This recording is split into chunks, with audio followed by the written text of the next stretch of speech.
Welcome to Understanding the Liberal Mind. We are continuing and concluding this two-part series. The first part was Understanding the Conservative Mind. This is the Liberal Mind. Really, the way this series is designed is that you can watch it in any order. So I'm going to repeat a little bit of the intro from part one, just in case you start with this episode here.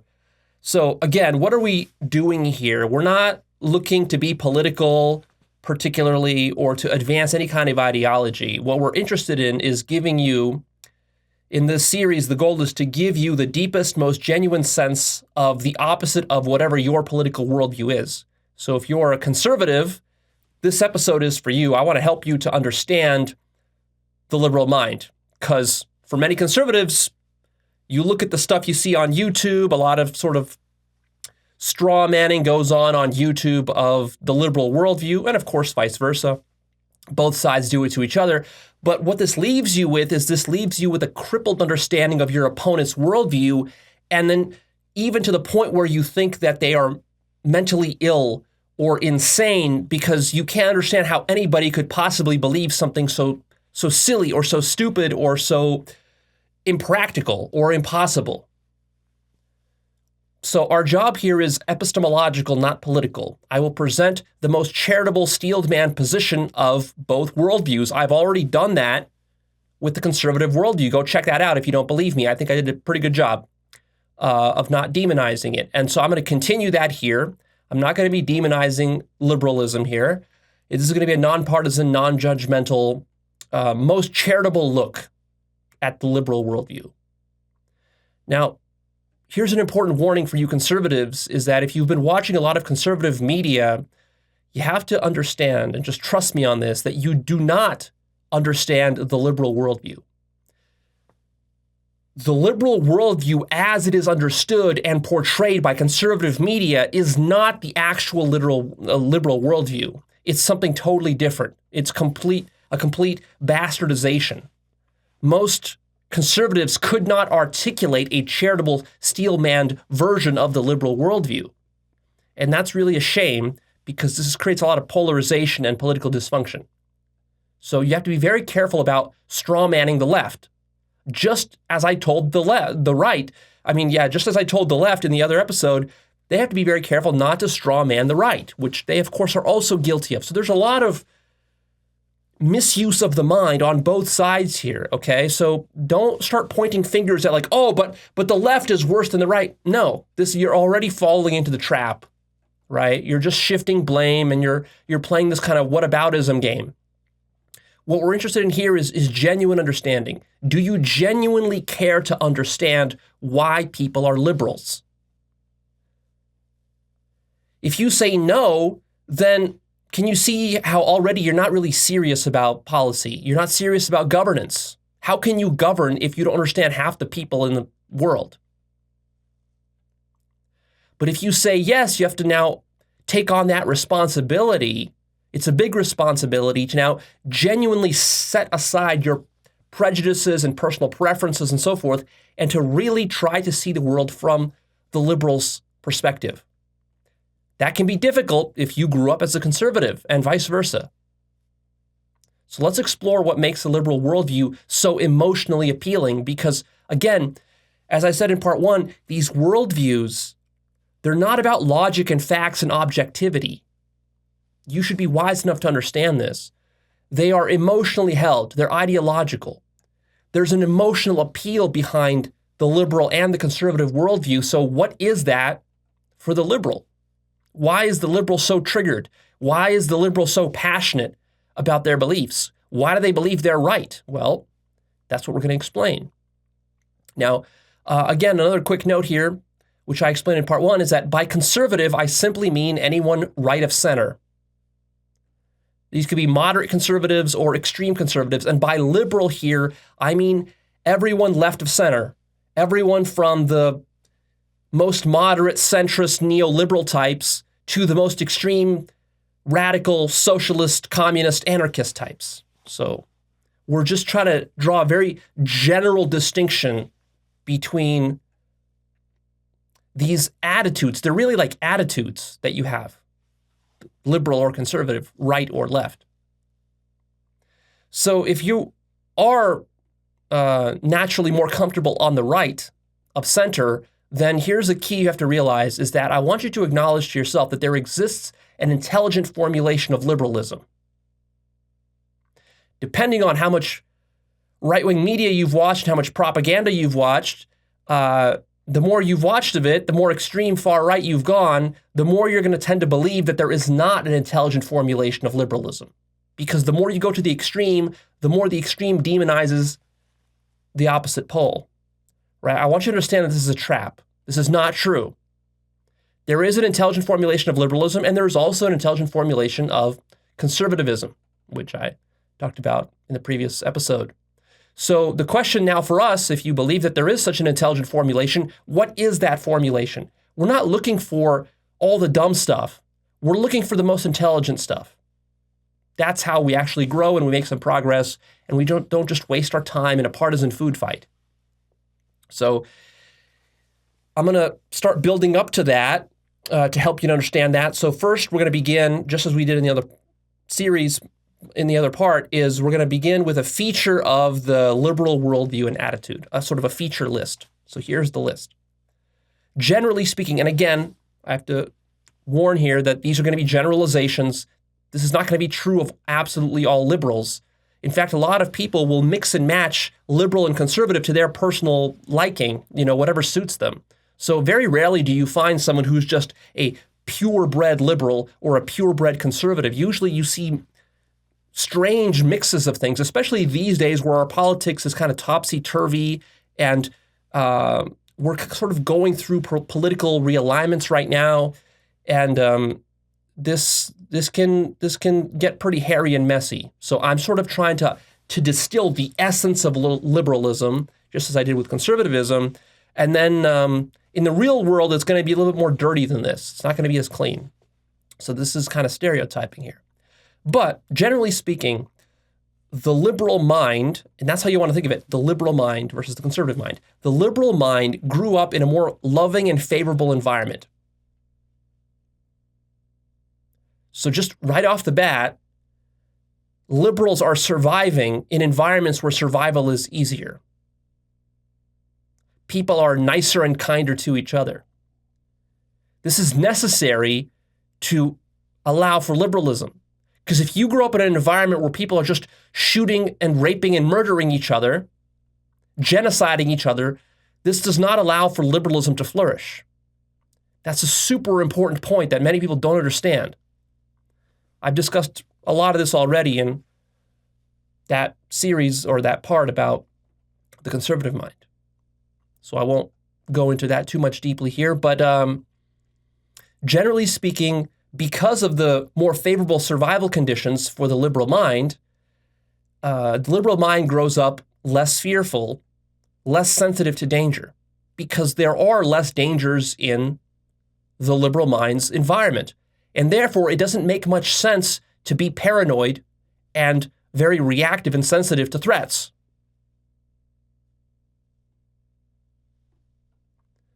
This is what makes you liberal. This is what makes you sort of relaxed, whereas the conservative mind is more anal. The reason the conservative mind is more anal is because it perceives threat everywhere it looks.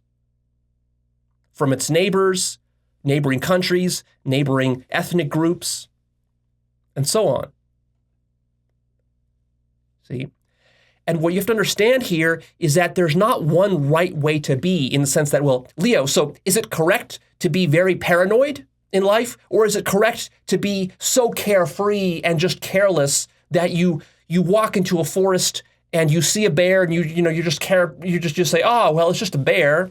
It's just a cuddly bear, and you just keep walking and the bear mauls you.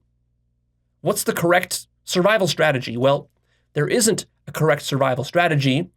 Survival is a very complex, nuanced, hairy kind of situation. There's no black and white here. It's all gray areas. And so depending on your survival situation, one survival attitude can be more appropriate than the other. One can be healthy at one time and then unhealthy at another time. So for example, if you're walking through the woods where there's a sign that says, there's a lot of bears around, And I've had this happen. I've gone to Yosemite National Park in California. There's so many bears there. And they tell you, hide your food, lock it, lock your car, and, don't leave food in there and blah, blah, blah, blah, blah, because there's so many bears. So in that kind of environment, yeah, you got to be on the lookout for bears, and it would be intelligent of you to bring some pepper spray, to bring a knife, to bring some sort of loud horn, whatever. That will help you with that. Maybe watch a few videos on how to deal with a bear encounter, what you're supposed to do. You're supposed to run away, or are you supposed to stand your ground? What do you do? That would be intelligent. So that would be sort of a conservative approach, prepare yourself. Whereas if you just go in there willy-nilly and start taking psychedelics while you're there, start tripping on mushrooms, that's going to be dangerous. On the other hand, if you're sitting at home safely with your family, back in the city, and you're paranoid about a bear coming at you, that would be dysfunctional. You see? So it's very context dependent. Now, the liberal mind is generally higher in personality trait openness. The conservative mind is more closed. What does openness mean? Openness means, just very generically, openness to all sorts of different experiences, new experiences. The desire for new, strange experiences. You could think of it as novelty seeking or adventurousness, if you could put that into a personality trait or a sort of a measure. The liberal mind is more adventurous.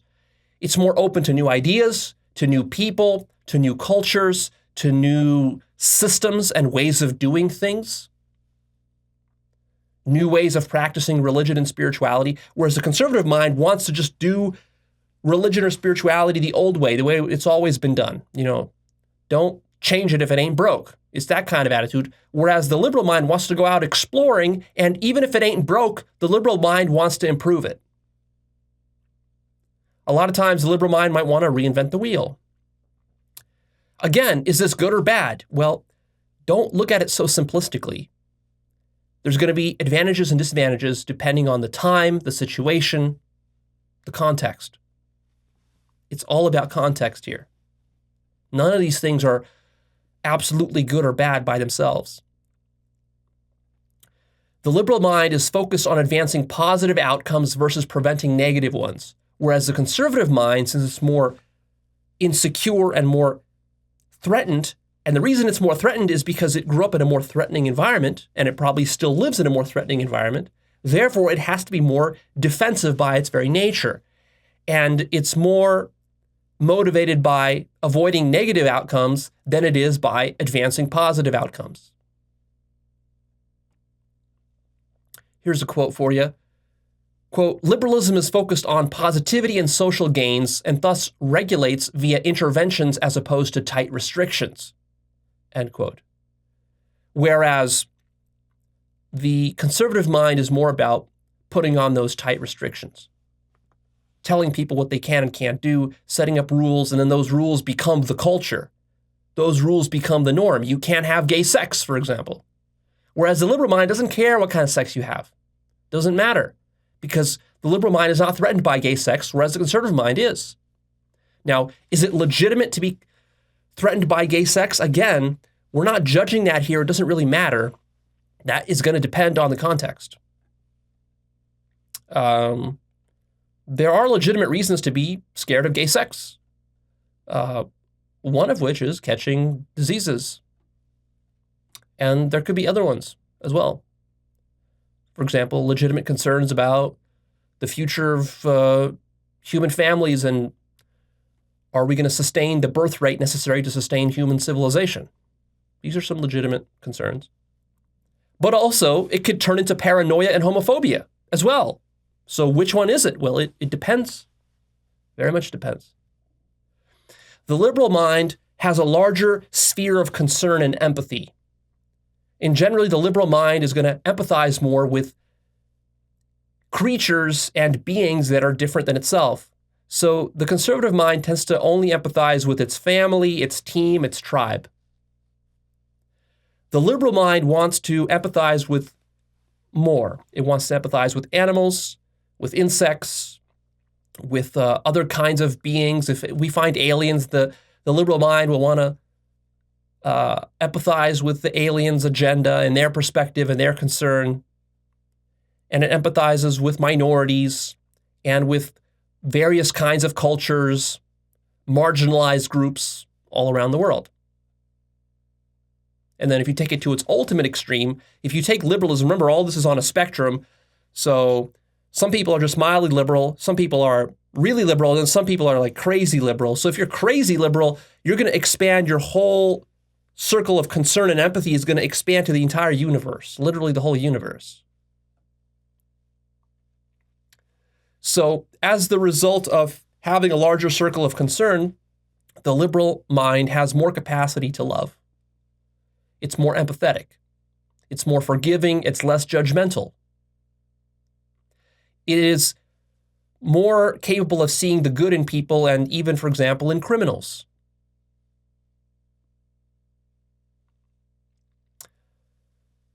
All of this is related. Your capacity to love is basically the size of your sphere of concern.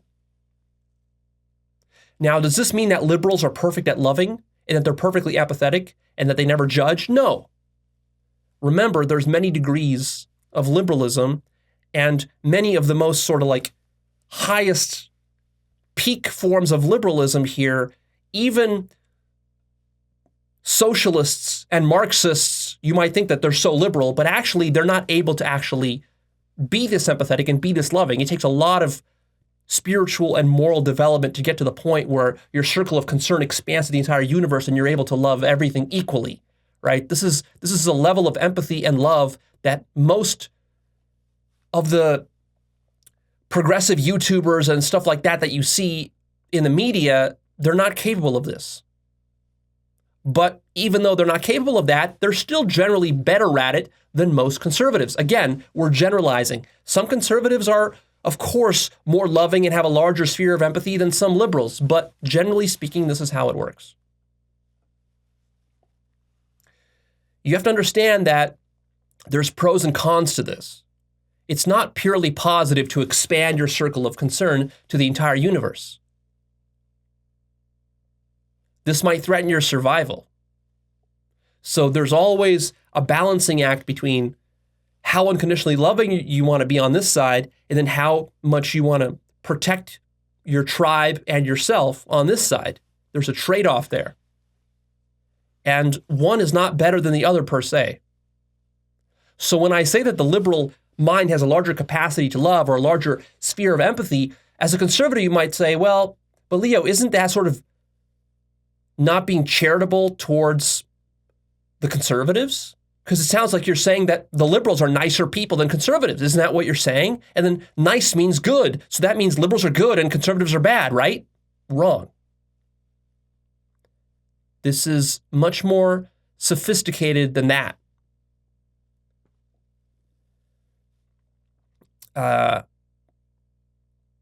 It's not about being better than, right? You have to stop framing it this way. I'm not really interested in who's better than who here. In fact, that way of looking at the world, that itself is a sort of a sticking point for the conservative mind. The conservative mind tends to see the world as good and evil. And then that makes you judge. But consider looking at the world in a way where you don't judge people as being better than or worse than or good or evil. You just see it as it is.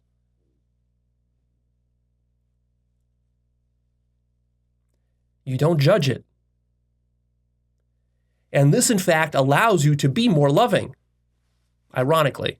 Love is a very sophisticated and sneaky thing. I've talked about it elsewhere. If you want more information about how love works, go see my episodes called What is Love? Part 1, Part 2, where we explore that.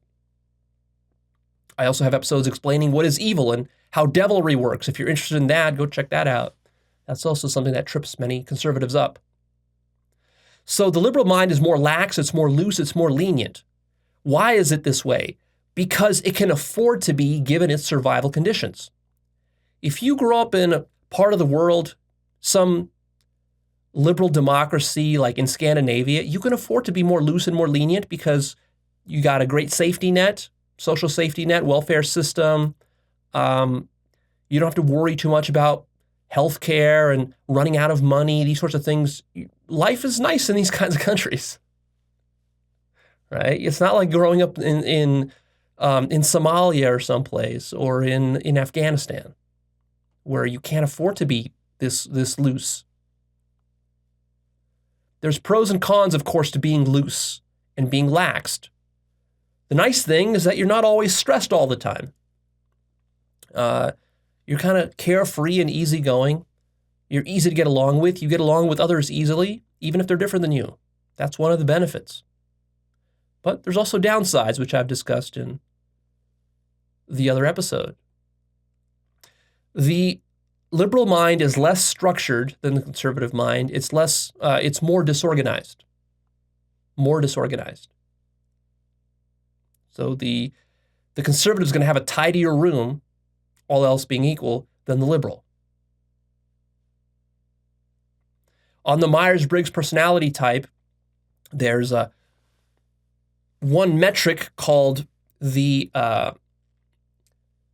perceivers versus the judgers, right? That's one axis of measurement of personality type. You're either a P, perceiver, or a J, a judger. A P is generally, again, just generalizing, a P is generally a person who doesn't like holding to a strict schedule. So just ask yourself this: do you like having a strict schedule every morning that you wake up? You know exactly what you're going to do, and everything is tidy and organized? Or do you like to just kind of wing it and do whatever, and just kind of have free time for this or for that thing, just kind of like no schedule? So this correlates with whether you're more conservative or more liberal. The P's, the perceivers, are going to be more liberal, and the J's, since they're more structured, they like structure, they're going to be more conservative. Also, on the Myers-Briggs, there's the intuitive and the sensor axis. So are you intuitive or are you a sensor? If you're a sensor, you're going to be more conservative. If you're going to be intuitive, you're going to be more artistically inclinated and more abstract, and therefore more liberal. The liberal mind is more questioning of authority and hierarchy. It's more critical of authority and government. Now, this is a little bit tricky because these days, especially in the American political system, if that's your understanding of liberal versus conservative, is just the American political climate today in the 21st century, things have been twisted up a little bit such that it can trick you. Some things are kind of inverted. So you might think that like today, it's the MAGA people or the conservatives who are like anti-government and anti-authority because they're anti-big government. And it's the liberals who are pro-big government and pro-corporate and pro-establishment and pro-like Silicon Valley and stuff like that. This really muddles things up. Because if you really look at what the liberal and the conservative mind are like in their sort of purest, most purest form, when they're not sort of like intermixed in this twisted way that they are today, it's actually the opposite of that. Even these so-called MAGA people and so forth, it might seem like they're anti-government or anti-authority, but actually they're just anti the liberal government or the liberal authority. They're not actually principled on this point, which is one of the problems with MAGA, is that it's a form of conservatism that is not principled. And there are also liberals and, there are neoliberal types and centrists who also are not very principled about their liberalism, in which case they can support big government and sort of quasi-authoritarian tendencies in the government just because they're interested in keeping power. This is what you have to understand, is that the mind is extremely tricky. So most of the time, whenever the mind claims to have some sort of ideological purity, like it says that I am a true pure Christian or a true pure Muslim, or I am a true pure conservative or liberal or progressive or whatever, what you have to understand is that in most of these cases, the mind is lying to itself. And in fact, the more the mind exhorts its ideology and its purity towards some sort of ideology, the less that mind is actually going to be in integrity with that. Because if you're actually in integrity with being a liberal or conservative or a Christian or a Muslim, you're not going to need to go out there and try to convince everybody that you are that way. So the people who yell the loudest about being the truest conservatives, usually they're not the truest conservatives. You have to understand this. A lot of times, these people are very unprincipled, and so what they do is they're just looking for power. And then in the name of power, they will sell out their principles. So, for example, the MAGA people, really what they wanted is just power. And in the name of power, they will overthrow their conservative principles. They will violate constitutional norms. They will overthrow democracy, whatever, as long as they can get power. That's the problem with people who become power hungry. Now, again, liberals can also be guilty of that. I'm just talking about MAGA here because it's just a particularly poignant example in current times. And there is an asymmetry right now in our political climate in America between the conservatives and the liberals. It's not always equal. It's not the case that both sides are equally debased, equally corrupt, and equally power hungry. This is a mistake. You can't assume that. At different times in history, different sides of the aisle will be more power hungry, more corrupt, and more shameless in the way that they go about pursuing power. Now, does this mean that the liberals and the progressives are innocent of this? No, they are not innocent of this. They will also sacrifice some of their integrity and some of their principles in order to attain power. So you have to really be careful about ideological purity versus power, because these things get traded off. This is what happened, for example, in the Soviet Union. In a lot of communist regimes, what happened was that a communist comes to power proclaiming all the benefits of communism or socialism, but then in practice, what they really want is that this is just a facade to take authoritarian power. That's what Stalin did. That's what Mao did. Because you have to understand that the human mind, what it really is concerned with the most, is not truth or ideological purity, or being principled or having integrity. It's concerned about raw survival, its own raw survival. So even though I might have the most beautiful utopian ideology, if you elect me into office, once I'm in office, my family is threatened, I'm threatened, I could be assassinated, my family could be kidnapped, I could lose all of my money, the opposition party could imprison me for whatever made up phony reasons, right? So I'm in great threat. Every politician is in great threat when they get elected to power. And so the challenge for politicians is that how do you maintain your integrity despite all the personal threats on your life? And you're going to be getting threats both from the left and the right, because some people, even in your own party, are going to think you're not radical enough. And then, of course, the opposition will think that you're not correct either. And so you're going to be getting attacked from both sides of the aisle. It's really not easy. People underestimate how difficult it is to be in these political positions. And so there's enormous pressure to surrender your principles and truth and your own integrity and to get corrupted, whether by money, by sex, by extending your term in office, by, various kinds of political donations, lobbying efforts, and all sorts of corruption like this can happen. And so you have to understand that this dynamic of corruption, this is not something that's particular to liberals or conservatives. Every human mind is prone to corruption. Corruption is such a deep, transcendent force of nature. It really is a force of nature that nobody is immune to corruption. And one of the mistakes that both the partisan sides in the political debate make is that they make the mistake of thinking that corruption is something unique to the opposite side, to the conservatives or to the liberals. Now, but also, as I say that, we have to be careful, because I'm not saying that both sides are equally corrupt at all times. There will be times in history and parts of the world where the left is more corrupt than the right, and vice versa. This is all dependent on the exact situations. right? If you want to know more about the fascinating nature of corruption and how sneaky it is and how pervasive it is, go check out my episode called How Corruption Works. Very important episode if you want to understand politics. So generally speaking, the liberal mind does question authority and hierarchy in government more than the conservative mind. Because look, the conservative mind is looking to conserve tradition, culture, society. How do you do that? Usually conserving your tradition, your religion, your culture, your society, your language, your ethnic group. The way you conserve these things is by supporting the existing systems and structures.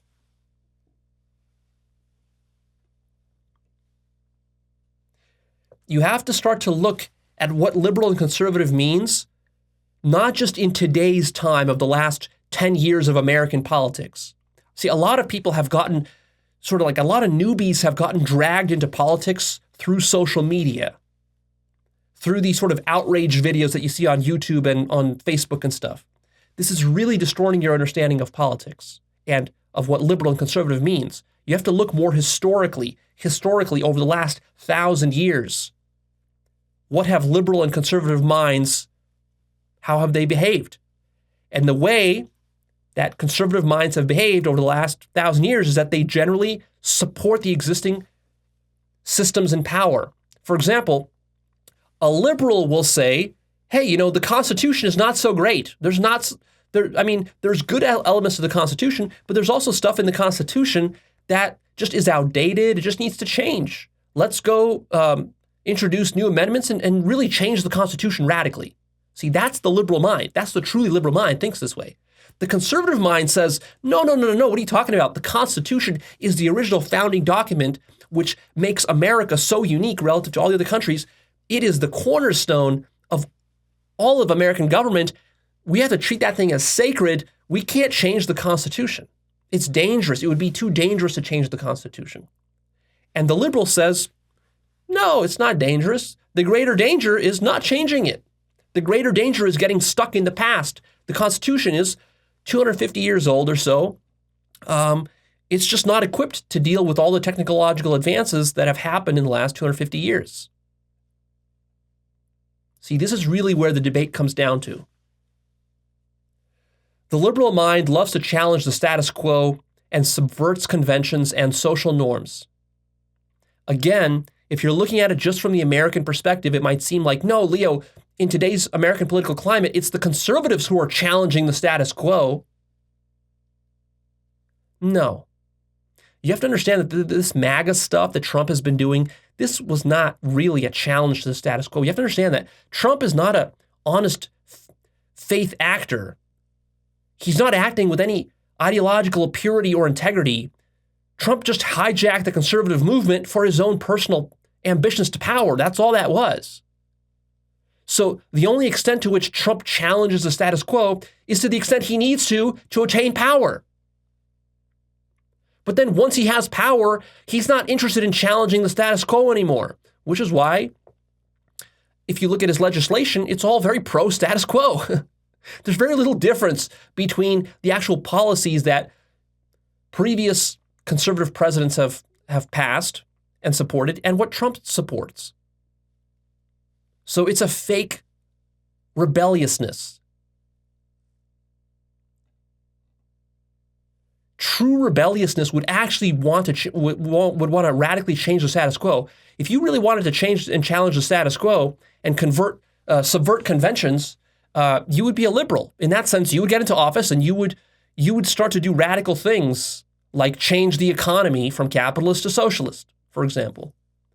Or you would start to modify the Constitution.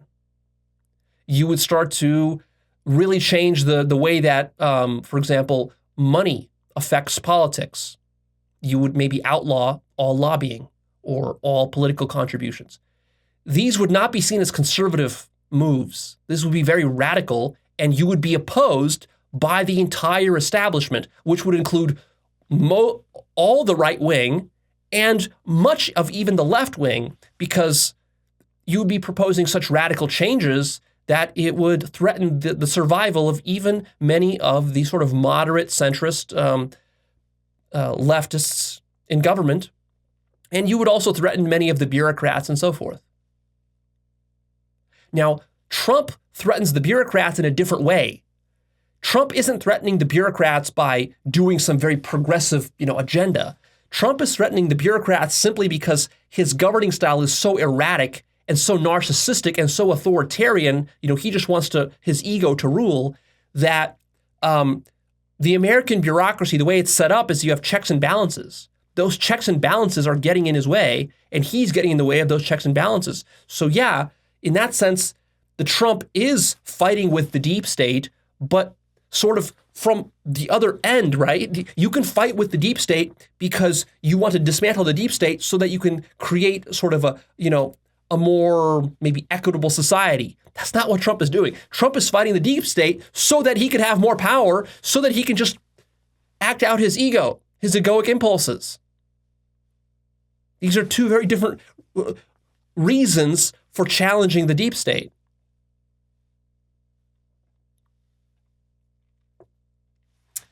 So the liberal mind is the one that really will question culture.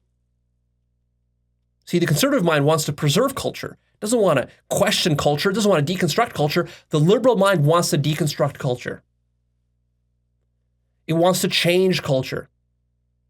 The conservative mind doesn't like that. It feels uncomfortable with just changing culture. See, the liberal mind wants to take the Christian Bible and then it wants to take a red marker and erase all the bad stuff in the Christian Bible and then reprint it so that it only contains all the modern good stuff, right? So we're going to cross out the stuff about killing homosexuals and the bad stuff about maybe mistreating women and slaves, and we're going to remove slavery from the Bible, all this kind of stuff. We're going to remove all that. So it's just sort of like the pure, Jesus love kind of version of the Bible. Much of the Old Testament would be marked up and edited out.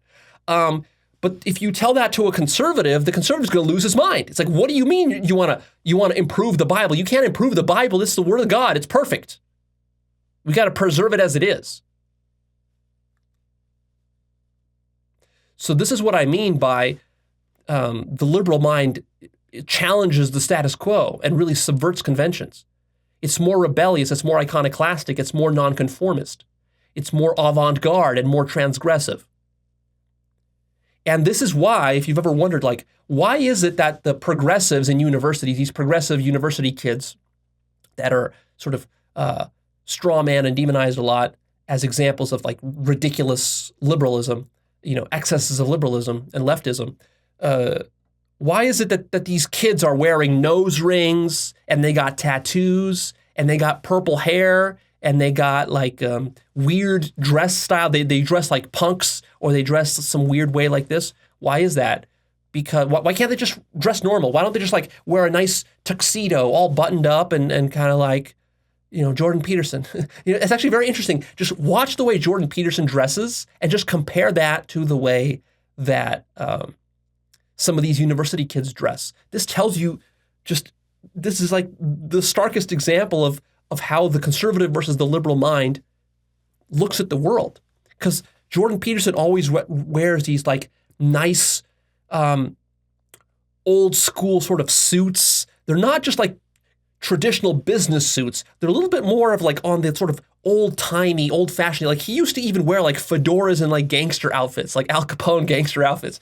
This was back before he was popular. He has a few videos like this. But now in modern, currently, he still dresses very nice. He believes buttoning up and all sort. Whereas when you look at liberals, look at Destiny. Destiny has blue hair now. Why does he have blue hair? Imagine Jordan Peterson painting his nails pink or black and his hair blue.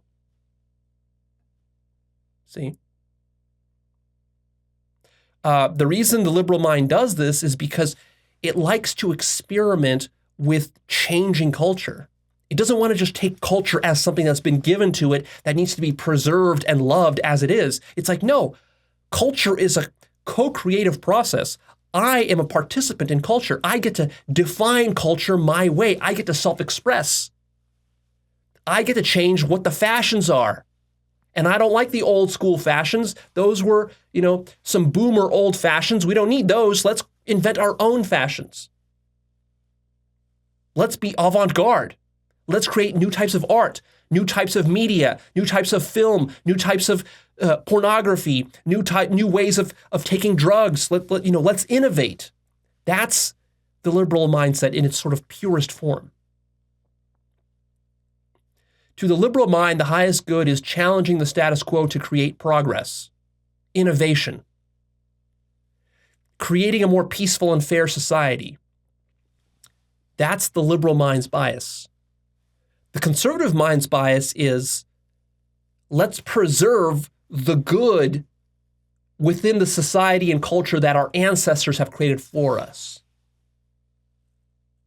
Let's not innovate too much, because the innovations can be worse and more dangerous than the tried and true and tested systems of the past.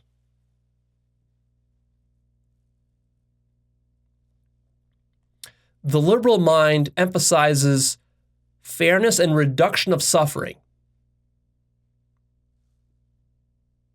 This is where the social justice warriors come from. That's their attitude. If you're a conservative, I want you to ask yourself, you probably like to snicker and ridicule the social justice warriors, but really ask yourself, social justice warrior, what does that mean? As a conservative, for example, don't you value warriors? That's part of your ethos. You like the warrior ethos. You like your ancestors who were, who fought valiantly in battle to protect your civilization. So you like warriors. Brave warriors is a conservative value. And then social justice. Don't you want to live in a just society? So in a certain sense, what could be better than being a warrior for social justice? After all those warriors that you idealize and look up to, whether it's superheroes, Batman, Spider-Man, whatever, what are they doing? They're fighting to protect the weak. That's like Batman's whole thing. Fighting against bullies who would do harm to the weak, innocent civilians of Gotham City. Or if you admire, for example, the movie 300, Leonidas, the general, the Spartans from 300. Why are the Spartans revealed? Because they were warriors, but also what were they doing? They were fighting the armies of Persia and Xerxes and all this kind of stuff. And that movie, watching that movie can bring you to tears because they're fighting for justice. Think about Braveheart, Mel Gibson's character, William Wallace in Braveheart. What was he fighting for in that movie? He was a social justice warrior. He was fighting for the freedom and the security and equality that his tribe and his people were denied because they were oppressed by some king. So be careful demonizing the social justice warrior stuff. Now, of course, it can go too far. You can go crusading too much. That is a problem. But understand that fighting for justice is a tried and true motif throughout all of mythology. That's what all the mythology is about. That's what Star Wars is about. What is Luke Skywalker doing in Star Wars? He's a social justice warrior. The rebels are social justice warriors against the oppressive empire. You see? So be careful demonizing social justice warriors. Try to understand their intentions. Even if sometimes they go too far or they do something ridiculous, understand what their intentions are. Their intentions are to create a more fair, equitable society where people are not getting bullied. And what's funny about that is that then the social justice warriors themselves get bullied by the status quo, which is actually what the conservatives represent. As a conservative, you're representing the status quo, which is why you don't like these social justice warriors, because they're upsetting the apple cart.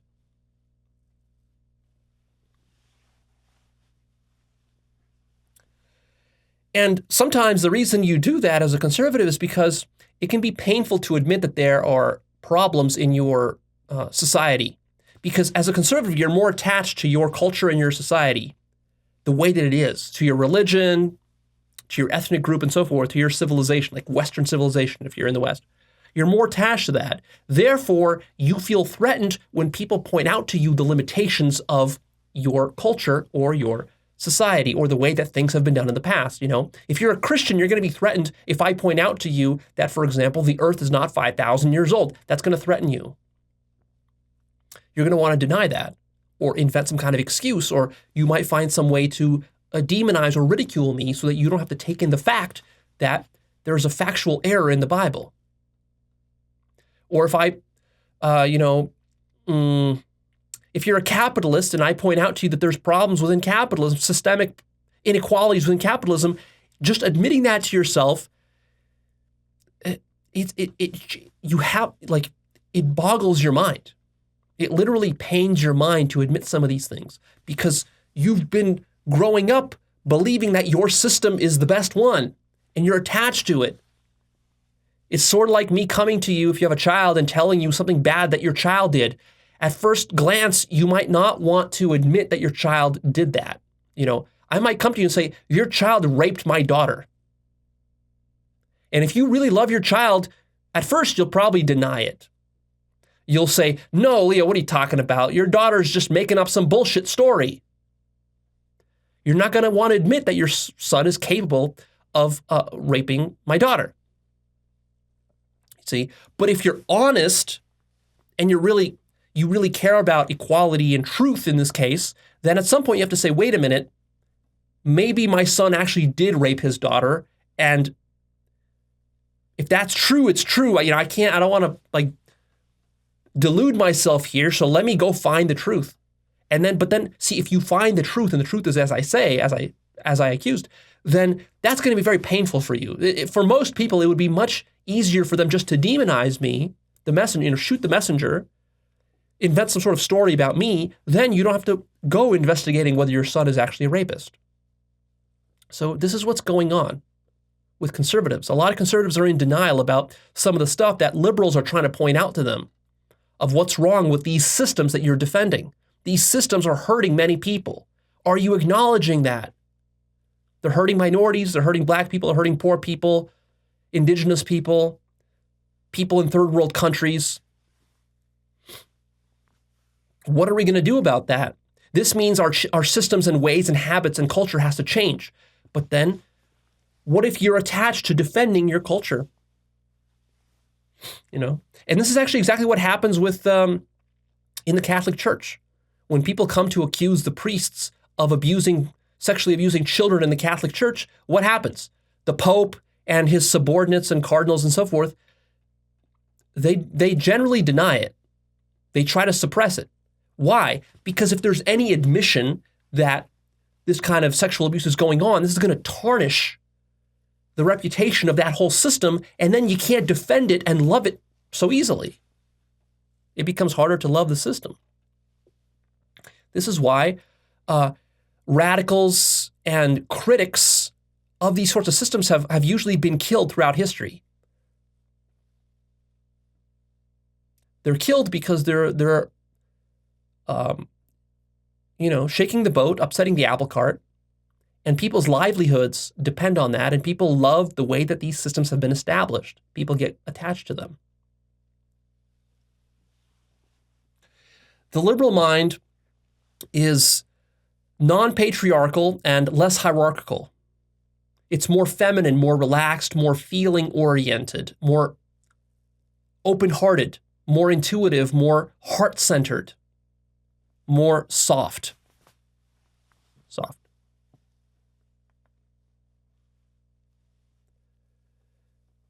There's a better integration of the feminine and the masculine. It's not that the masculine is thrown out or rejected. It's that there's more of a balance in the liberal mind. The right-wing mind tends to be more about that sort of macho, machismo. A lot of right-wing dictators and fascists like to play that up, the strong man. People feel comfortable. See, people feel comfortable having a strongman leader. Why? Because in the past, that was a good way to survive. If you had a weak, soft, feminine leader in the past, that would probably get you killed in a military situation. But today, you have to understand that our environment is changing. So the kind of machismo and strongman, hyper-masculine ways of leading people in the past, 1,000 years ago, that was effective. Today, that's less effective. Why is it less effective? Well, because nowadays, it's actually more about being intelligent, more about being diplomatic, more about being, shrewd. It's not about brute power. The army that wins today is not the one that has necessarily the most bombs. It's the one that is able to deploy those bombs in more intelligent and strategic ways, and also even just being able to use diplomacy such that you don't even have to get to the point of having to deploy those bombs. Because in the end, in a war, both sides are losing in a war. Even the side that wins still loses. So if you really want to win in government, then the way you do that is to be so good at diplomacy that you never even have to drop bombs. And then, in fact, you can take those resources from the bombs and reinvest them into your schooling and other parts of your civilization and your society. See? So our technological ability has actually equalized the raw power disparity between the masculine and the feminine, such that a lot of situations are better handled by the feminine approach than masculine. Again, it would be a mistake to assume that one is better than the other.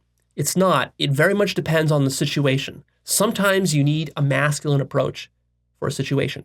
If somebody is, shooting up a school, you need a masculine approach. You go in there and you shoot them in the head. That's a masculine approach to that problem.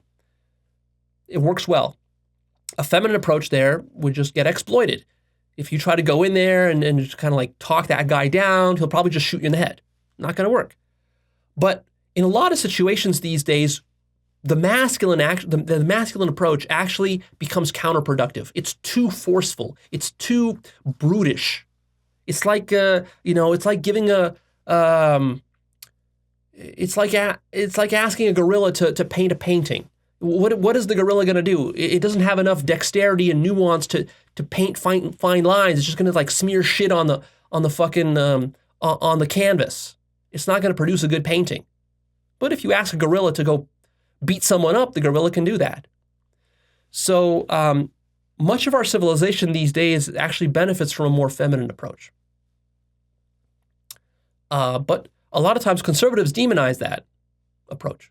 And that's generally, if you notice in, especially in American politics, the way that political campaigns have been run in the past between conservatives and liberals, is that the conservatives love to paint the liberal as being soft and weak on military, right? There's that sort of trope.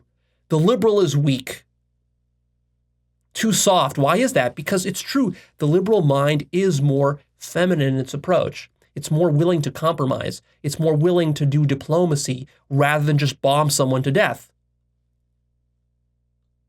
As a result, it's less violent and less warlike. Now, see, when I say that, as a conservative, you might say, wait a minute, Leo, but that seems like, again, you're sort of demonizing the right because you're trying to claim the moral high ground for the left. Isn't that a bias of yours? Because, like, you're trying to claim that the left is less violent, which is a good thing, and violence is a bad thing. Again, no.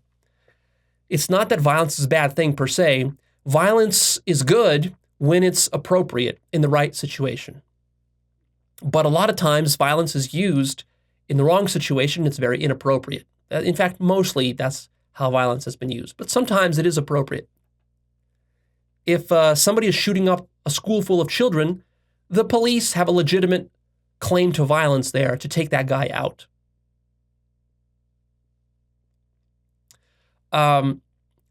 So when I say that right-wingers are more violent, again, this is a very gross generalization. Of course, most right-wingers are never going to kill anybody or harm anybody physically. But they are generally more prone to violence. They're more supportive of brute forms of resolving conflict, which is why in a presidential election, they even make fun of liberals for being soft and not being strong man enough. Because throughout human history, there's been a lot of violence, and we know that the best way to keep yourself safe is just, is be extra aggressive. If you're extra aggressive, no one's going to fuck with you. But what's the downside of being extra aggressive? Well, if you're too preemptive with your violence, let's say I move to a neighborhood and I'm so like threatened and insecure that, I think that my neighbors are going to come and attack me and rob me. So I'm threatened by that. So what I decide to do is I say, well, I'm going to be a macho man. I'm going to buy a bunch of guns and I'm going to go attack them first. Even though they're just peaceful neighbors. See, this would be dysfunctional. On the other hand, if I moved into a really bad neighborhood where my next door neighbor was a drug dealer and the other one, had a huge stockpile of guns, then actually me being preemptive and maybe taking their guns away or killing the drug dealer, that might actually save my life and my family's life. You see? So it's all about the appropriateness of your responses. There's no right or wrong absolute way. The liberal mind cares more about fighting for the rights of oppressed minorities, freedom from bigotry and bullying. The liberal mind is more imaginative, creative, and artistic. It's more insightful and flexible in its thinking patterns. It's more cognitively complex and better at tolerating cognitive ambiguity. Now, you might think that this is just stuff that I'm making up here because I'm biased and try to, portray the liberals to be better than the conservatives. I'm not. There's actually been quite a bit of scientific research and studies within neurology that have actually done brain scans, fMRI scans, and so forth of liberal and conservative brains and actually comparing them. There's also been tests, they give sort of psychological assessment tests and tasks for the liberal versus the conservative brain to perform. And what they discover is that actually you can objectively demonstrate that the liberal brain is more insightful and more cognitively complex, is better at tolerating cognitive ambiguity, and has more flexible thinking patterns. You can find some of that research online. I will actually be posting on my blog over the next week. I will post links to some really interesting studies that you can go read, so you don't have to take my word for this. And you will see the differences that they found, scientists have found researching this stuff. One thing they found is the following, is that the liberal brain has an enhanced error detection system. Literally, they will give a task to liberals and conservatives where they give them a set of images where there are certain errors, and they ask each person to detect the error as quickly as possible as the images are flipping through. And what they find is that the liberal brain is able to detect these errors faster and more reliably. That's because what they found in another study is that the liberal brain is able to do deeper self-reflection. And as a result of this self-reflection, it has more fine-tuned filters for looking for these kind of errors. And that's also going to explain why it is that liberals tend to see more problems in existing systems. Because when a conservative mind looks at a certain system like religion or capitalism or whatever, they're going to look at it and say, oh, it's pretty good, it's working fine. Whereas the liberal mind is going to look at it with a different set of filters and say, well, there's a problem, and there's a problem, and there's a problem, and there's a problem. And it's going to focus on the problems more than what the system is actually doing. Again, this is not good or bad by itself in the absolute sense. It's all context sensitive. The liberal mind has a greater emotional awareness, otherwise known as EQ, emotional intelligence. Higher emotional intelligence. This comes as a sort of a byproduct of that more feminine, softer approach. The more emotionally aware you become, the more your approach to life softens in how you deal with people. You're less brute force about it. You're less driven by just your reptilian brain and your knee-jerk instincts. You're less animalistic. Here's a quote about the liberal mind for you. Quote, when the task challenges habitual ways of thinking, liberals tend to outperform conservatives. End quote. And also, quote, liberals have a higher tolerance for cognitive tasks that require novelty, complexity, and creativity. End quote. I pulled some of these quotes from the online studies that I will be linking on my blog. The liberal mind is more focused on the future versus the past. It's more about your vision for what society could be 50 or 100 years from now. Whereas the conservative is more traditions-oriented, looking at how to preserve the past, glorifying the past. The liberal doesn't glorify the past because the liberal sees a lot of problems in the past. See, when a conservative looks at American history, so the last 300 years of American history, when a conservative looks at it, he says, look, the founding fathers came over and they began the beginning of the greatest civilization and democracy that has existed on this planet. So fundamentally, we're doing pretty good. When a liberal looks at the last 300 years of American history, they will say, well, yeah, the founding fathers came over, but most of them were slave owners, and they were racists, and they were sexists, and they were homophobes. And they believed in all sorts of weird superstitions and religious mystical nonsense.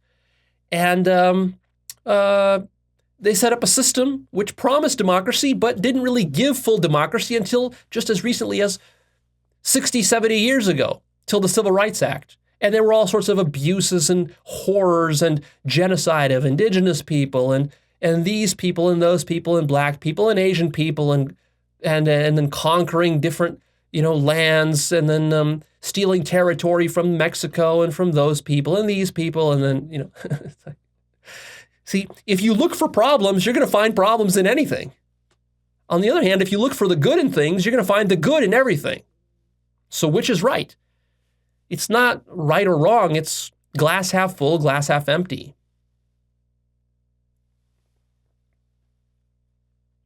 The liberal mind glories in his vision of the future and is a champion for change. That's a quote.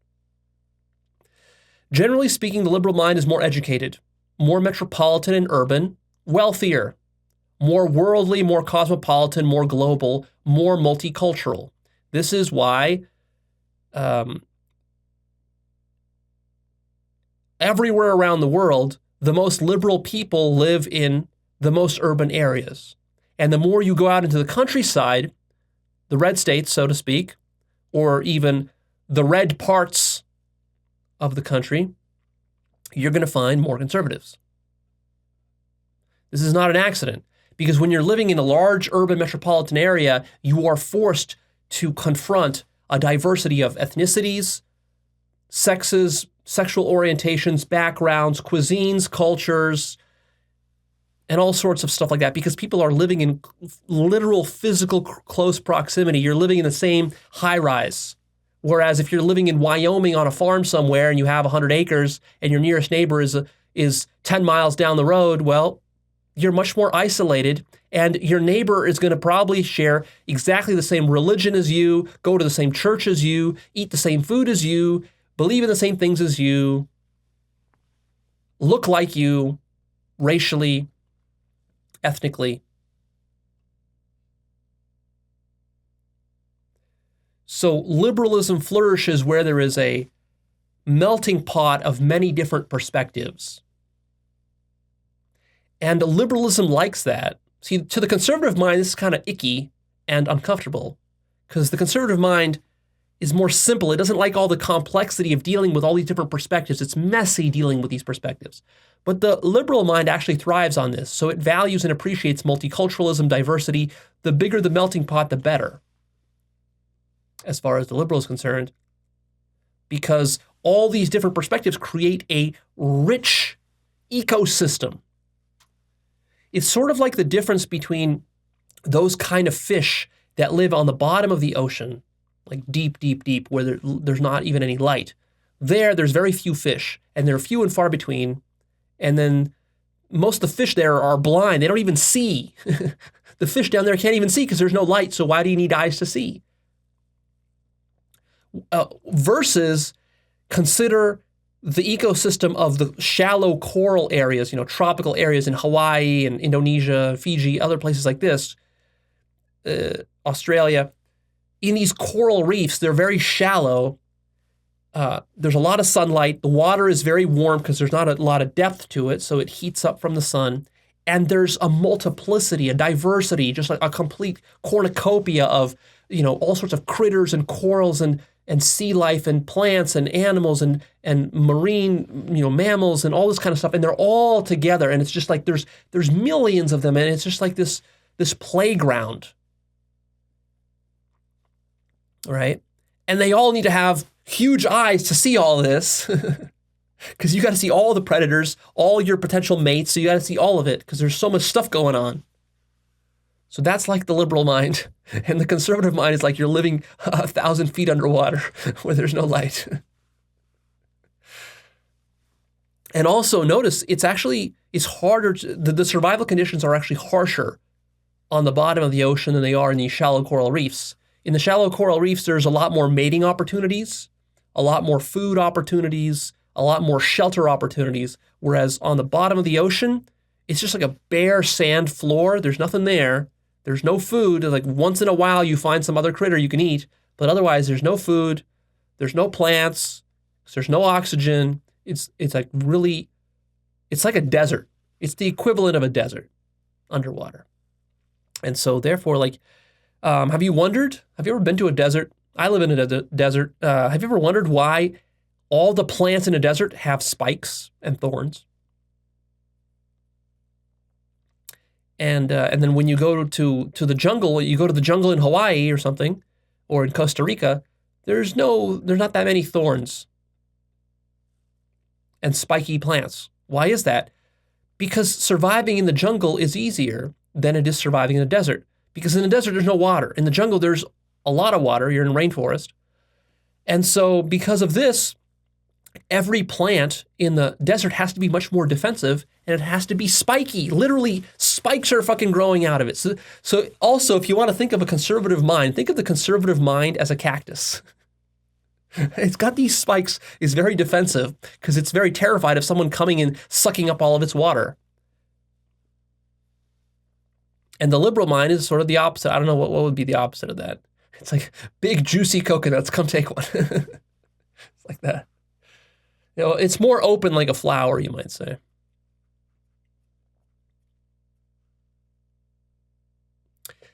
Here's another quote for you. Conservatives are concerned with marking clear intergroup boundaries, whereas liberals focus on intragroup variability and interdependence. End quote. And again, the reason that is because as a conservative, you're living more separated from other people, so the boundaries there actually help to defend you. Whereas when you're living in a melting pot, cultural reef environment, there's so many organisms all swarming together that you can't draw these boundaries, and you got to learn how to live with a lot of diversity. You can't just put up a wall. You see, isn't this interesting? Like MAGA, the whole MAGA movement is like, just put up a wall. And then the liberal attitude is like, no, walls don't work. Well, walls can work or they don't work depending on the situation.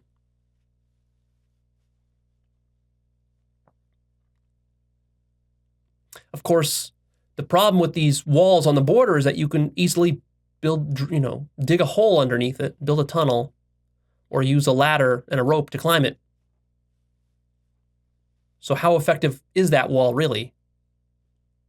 So the liberal position would say that you can put up these walls, but in the end, the fundamental the driving forces are driving people towards more oneness and unity. No matter how many walls you build and how many immigrants you kick out, in the end, the whole human race is going to have to come together at some point. like, if you want to take this to its ultimate radical liberal extreme, you figure that in the end, every human ethnicity is going to have to fuck and intermix with every other human ethnicity to the point where in 1,000 years from now, all of our babies are going to be mixed race babies, where you're not even going to be able to tell the difference between a black, white, Asian, or Latino baby anymore, or a Jewish baby, because they're all going to be intermixed so much that it's just going to be sort of a homogenous averaging of all of those ethnicities to the point where we're just going to have only one ethnicity. It's just a matter of how many thousands of years will it take to get there. That's what the liberal would say. And the liberal would say, well, that's just inevitable. We can't prevent that. So, and why would we even want to prevent that? That could even be a good thing. Why do we need these ethnicities? Let's move towards that, and it'll be great. In fact, have you actually noticed this? I've gone out and I've done a lot of pickup. In doing pickup, what I've noticed, especially where I do it, I do a lot of pickup in Vegas. And in Vegas, we get people from all over the country and all over the world. That's what's so interesting about it. We have a very sort of multicultural mix of people that come here. I meet girls from Brazil and from Japan and from China and from Europe, from Scandinavia, from everywhere. Very, very interesting to meet people from new places that I've never heard of before. Meet some girl from the Middle East. Interesting, right? Just interesting to learn about that culture and so forth. But what I've noticed is that the girls that I'm the most attracted to, what I would call like the hottest girls, are always mixed race girls. It's like Asian American mix or South American Scandinavian mix, like interest, or like Thai and German. I met a girl like that. Like, these are some of the hottest fucking girls. Like, I don't know if this is just a personal preference of mine. Maybe it is, but I think it's more than just my personal preference. I think what you can actually do is you can take photographs of the averages of each racial group. I've posted this on my blog years ago. I posted an image of the average faces, like superimposed on top of each other, of people from every ethnic group, and you can look from every nationality. You can see, like, you could look at a German girl's face, at a Japanese girl's face, and so forth. And when you average out all their faces, they become more beautiful just within that ethnic group. Like, if you want the most beautiful German girl's face, take 100 German girls and average out their face, like in Photoshop, superimpose them all on top of each other, and you're going to get basically the face of a fucking German supermodel. And if you do that with a Japanese girl, you're going to get a Japanese supermodel, and so on.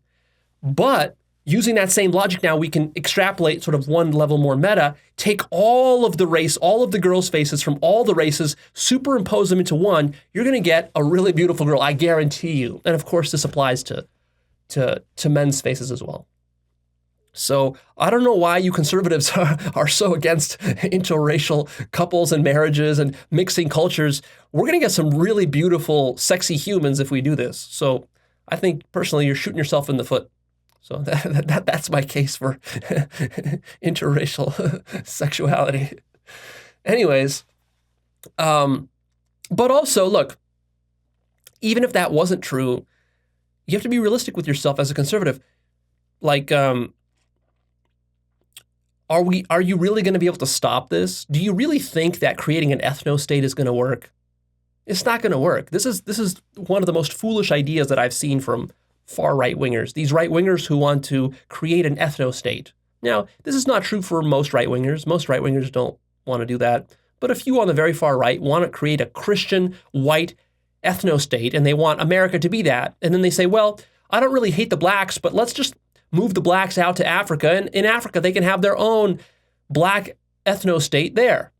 And then, the Latinos can have their own brown ethnic state in Mexico or someplace. And then everyone will be happy and we'll all just get along.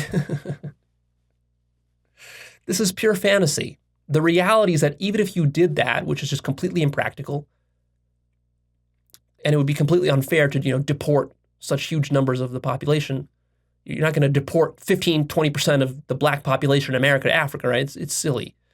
But But even if you could, the problem is going to be once we're all separated into these ethnostates, what's going to happen? We're going to have war like we've never had before. Because each state is going to start to hate the other state. Because you're not comfortable with the other state, right? You're not comfortable with black people, brown people. That's why you don't want them in your state.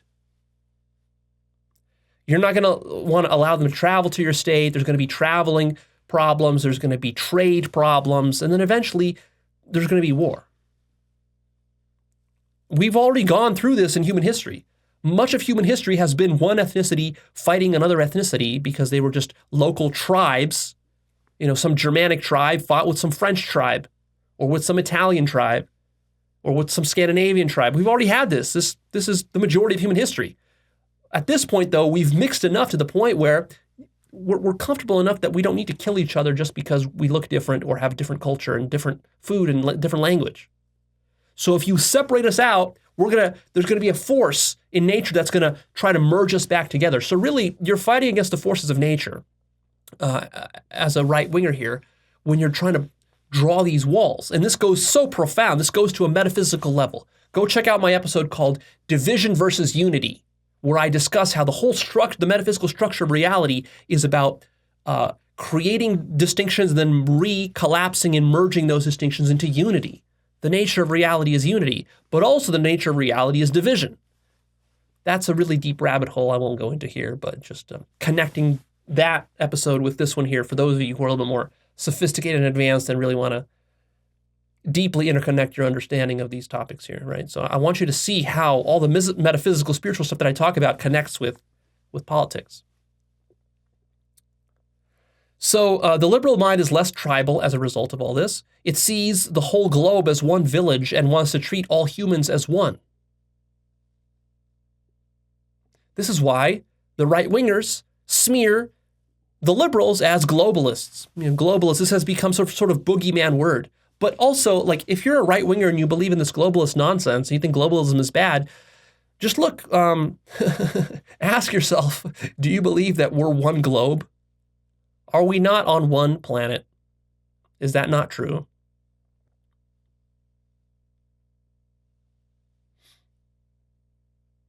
Are we not one species? What happens when some alien civilization, some evil alien civilization comes and attacks us? Isn't it the case that we're all going to act together as one species to defend the planet? So, are you going to be so stubborn that you're going to resist treating humanity as one globe and that you're going to have to sit there and wait? You're going to have to wait until some evil alien civilization comes in 1,000 years and forces us to unite? That's what you're going to wait for? Why don't we just do that of our own volition, preemptively? Not just because we want to protect ourselves in the future from aliens and so forth, but also because, look, the globe, everybody on the globe is interconnected, you see. This should be obvious, but it isn't for most right-wingers, because our atmosphere is all one. The pollution you pump in China is the same molecules you're going to ingest in Africa or in America. It all circulates. The ocean is one. It all circulates. You know, if we ruin the ocean in one place, we're probably going to ruin it for everybody in the other place. You know, radiation will spread through the atmosphere, through the ocean, through the food supply. Viruses spread through the whole world. You can't just build a wall around China and contain COVID. They've certainly tried. If anybody could contain COVID through lockdowns and strict boundary setting, it would have been China. They failed miserably at that. So don't get mad at China for that. It's just that it's impossible. It's impossible in an interconnected world where we all have, you know, internet connections connecting us to everybody on the planet, basically. Smartphones, computers, cheap air travel. We're living in one globe. Now, of course, there's some valid arguments about some of the harms that have come from globalism, especially trade policy and so forth. There are some legitimate concerns there. And we could have a more protectionist policy towards trade and outsourcing jobs. That's fine. I'm not dismissing any of that. But fundamentally, you have to understand that globalism is our future. If you look 1,000 years into the future, what's going to happen? The whole planet is going to become one civilization. There's going to be skyscrapers built across the whole planet, basically. And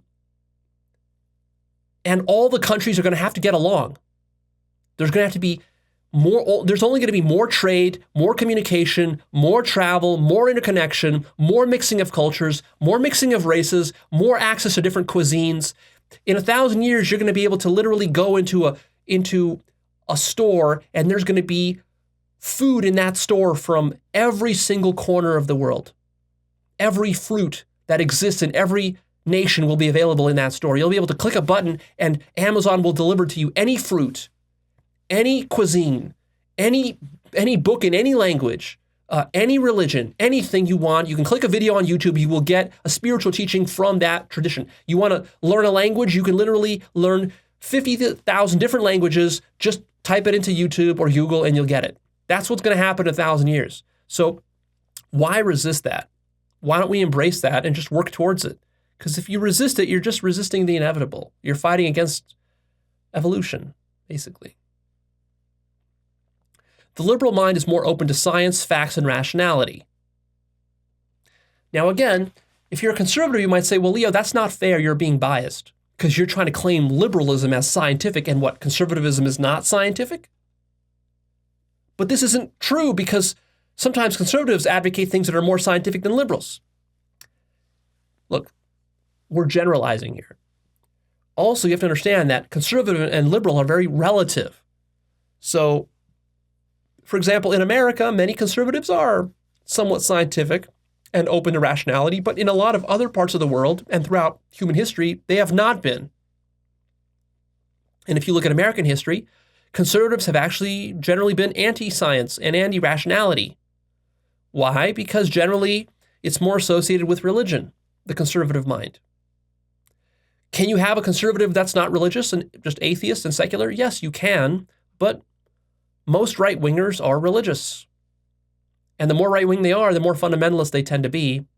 And the more you go back into human history, or you go around the world in less developed parts of the world, like in the Middle East and so forth, all right-wingers in the Middle East are religious. And many of them deny science and rationality and scientific facts because it doesn't suit their religion. Why? Because they're defending that system, that status quo of religion. Now, of course, conservatives evolve. Conservatives don't stay still. The conservatives in America are much more evolved than the conservatives in Iran or in Afghanistan. And in 1,000 years, there will still be conservatives, but they will be much more evolved than even today's liberals. The conservatives, for example, in the UK are much more progressive than the conservatives of America. For example, in the UK, no conservative is interested in defending gun rights or allowing people to have guns. No conservative is interested in really dismantling the free healthcare system, the national healthcare system that they have, because they've advanced beyond that. So you have to understand how this really works, is that whatever you consider conservative to be, it's always evolving. So in the future, all conservatives will be open to science and rationality. Some of them are today, but many around the world are not. Now, sometimes liberals can take it too far with postmodernism and stuff, to the point where, postmodernism, these things sometimes work in very kind of like cyclical ways, where first there's a trend of denying science because you're so religious. Then there's a trend of accepting science because you now reject religion. And then there's another new wave of sort of science criticism that comes after you've accepted science and rationality, where you realize science and rationality has limits and you want to transcend those limits and go trans-rational. You want to go transhuman. You want to go beyond science. You want to go more into mysticism. And then you're critical of science for those reasons, as I have been in some of my past episodes. So you have to be careful about This notion, I've called it in the past, criticism from above or criticism from below. You can criticize science from below or from above. Likewise, you can criticize liberals from below or from above. I'll have an episode about that in the future, just about that concept of below and above. All right, moving on. The liberal mind is more open to relativism. It's better at understanding relativity. If you want to understand what that is, it's a very deep topic that I have a lot to say about that I can't cover here. I have an episode called Understanding Relativism Part 1. Go check that out, and I'll have a Part 2 coming soon as well. So basically what I mean by relativism and relativity is that the conservative mind tends to see the world from its own absolutist perspective. It tends to take its own perspective as the absolute best, truest, rightest one. It's like Christianity is the one true religion, or Islam is the one true religion. That's absolutism. And it's almost impossible to take a fundamentalist Christian or Muslim and to convince him that, no, that's just a relative perspective. And, from your perspective, Christianity is a true one. From Islam's perspective, Islam is a true one. And then which one is actually true? Well, there isn't a true one. It's just relative. The conservative mind cannot accept that, generally speaking. The liberal mind is much better at accepting that.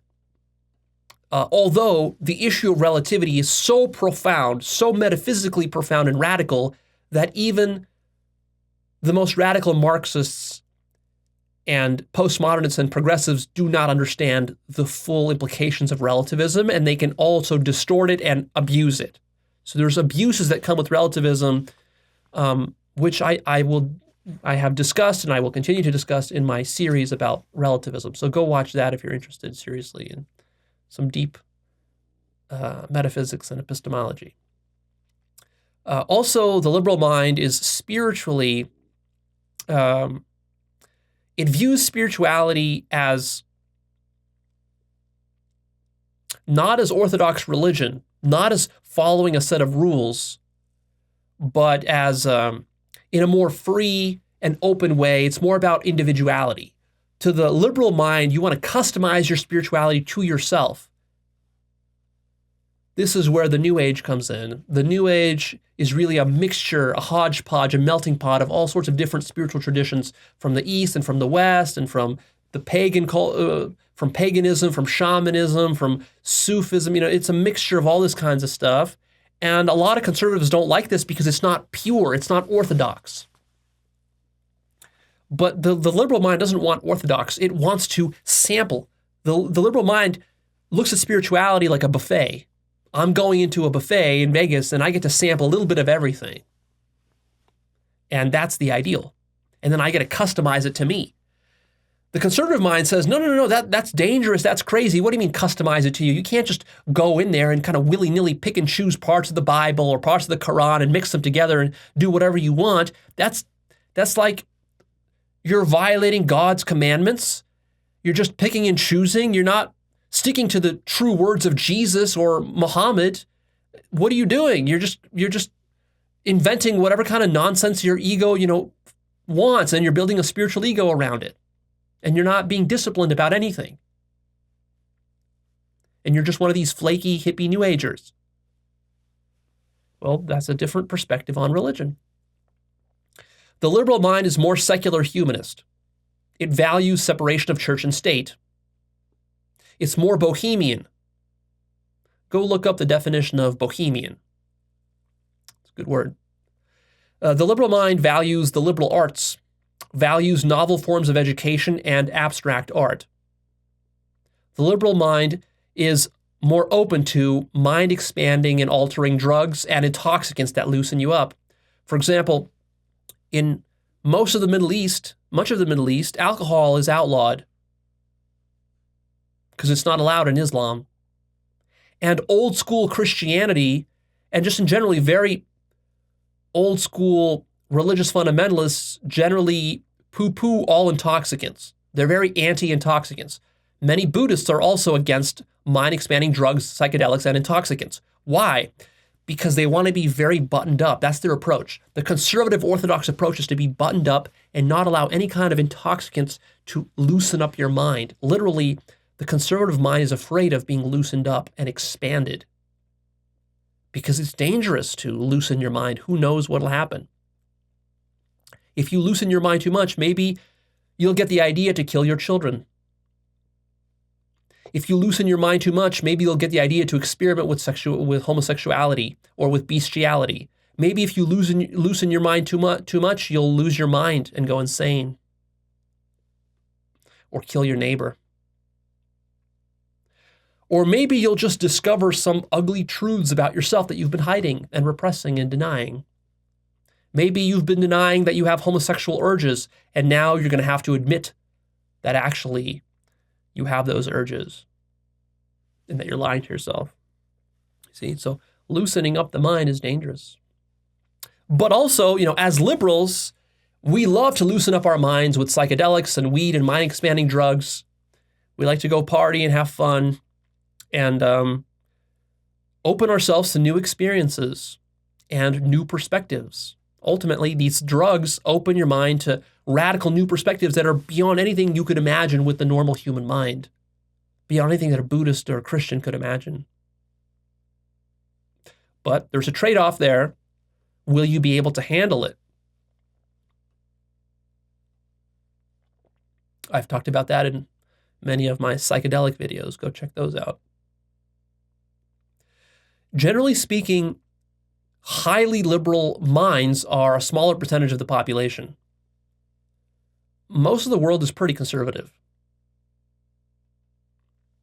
Why is that? Because most of the world at this point in our evolution is just struggling to survive. Most people are kind of down-to-earth people. They work with their hands. They do basic jobs. They're not very college educated. There's fewer people who are college educated than those who are not. And this becomes truer and truer the more liberal you become.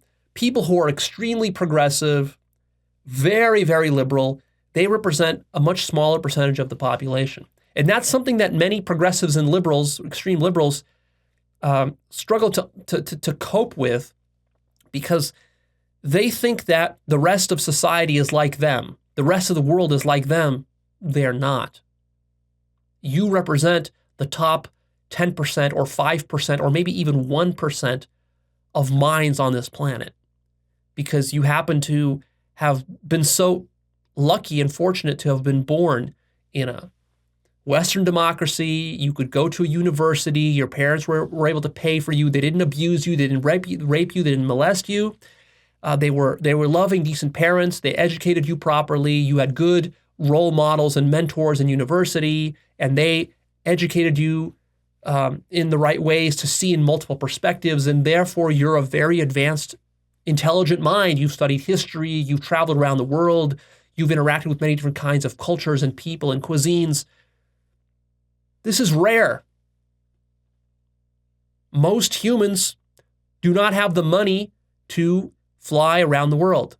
They can't even afford a $500 ticket to Europe or to Asia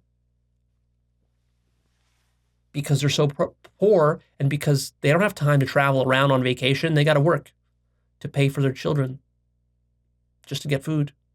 That's the reality for most people. So,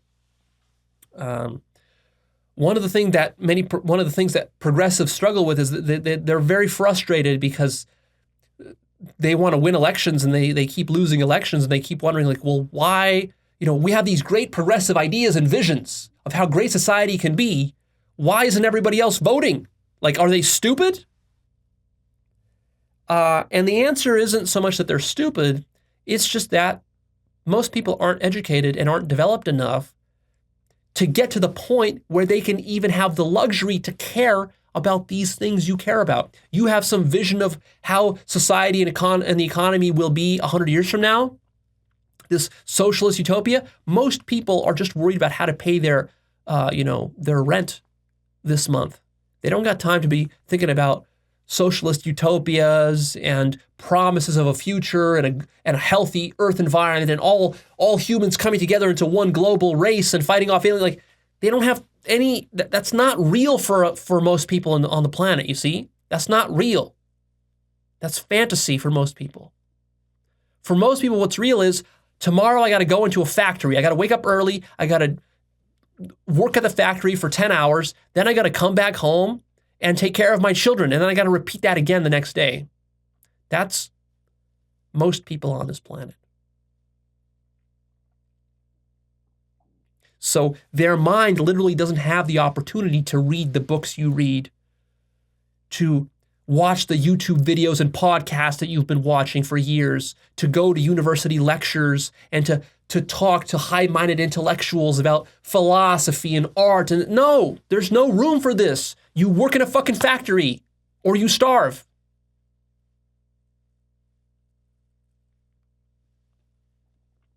And when your life is like that,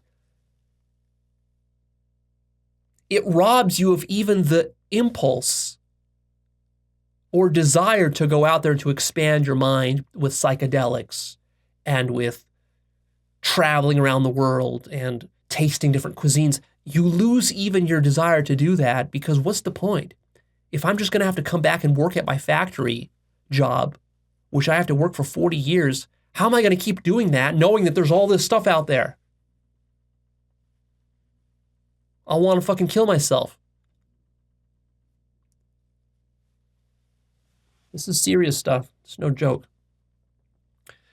The liberal mind is more optimistic, has a more optimistic view of human nature.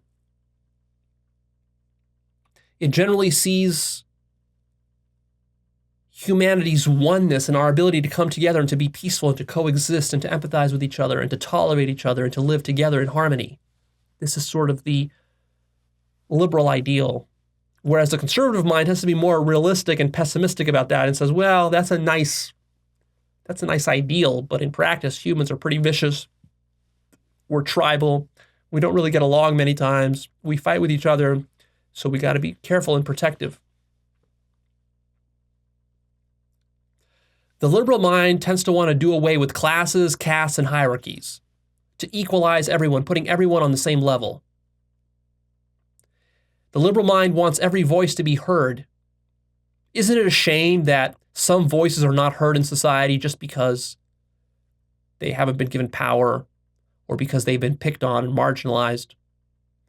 So the liberal mind wants to bring forth and honor everyone's individual voice. And the liberal mind values highly self-expression. See, the conservative mind wants more about, is more about suppressing self-expression in order to fit in with the established tradition. Whereas the liberal mind is more about, no, I want to express myself, my individuality. So like, if I am a Christian in a Catholic church, Orthodox Catholic church, I'm not really allowed to express my own spirituality and be spiritually quirky and say things that are not written in the Bible. I have to stick just to the Bible. But that can feel very constraining, you see. The liberal mind feels that government must be careful not to trample on the individuality of its citizens, so that each citizen gets to self-express. You know, the problem with being a Nazi, in a certain sense, it's not just the killing and the racism and all that stuff and the war. The problem with being a Nazi is that when you're a Nazi, you're just like every other Nazi. You're not original. You're not thinking new thoughts. You're just following Hitler, following some leader who tells you how to dress, how to salute, and all this kind of stuff, what to eat and what to say and what to believe. Then you just follow that. To the liberal mind, this is not appealing. It's way too monotonous and regimented. The liberal mind is more accepting of the costs of freedom. Now, today in American politics, this has kind of turned upside down, where a lot of liberals are actually calling for protection and are willing to sacrifice freedom of speech, for example, in order to have more safe social spaces and so forth. But generally speaking, it's the liberal mind that wants to be free to do whatever, to believe whatever, to have sex with whoever, to take whatever drugs, to believe whatever ideas.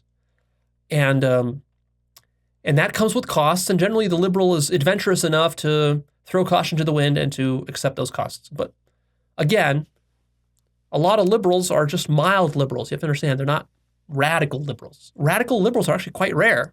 And one of the reasons that is because it's dangerous to be a radical liberal. Radical liberals either get killed by their own tribe, or radical liberals end up just killing themselves, either by suicide or by mental illness and instability, or just by being reckless and doing something foolish.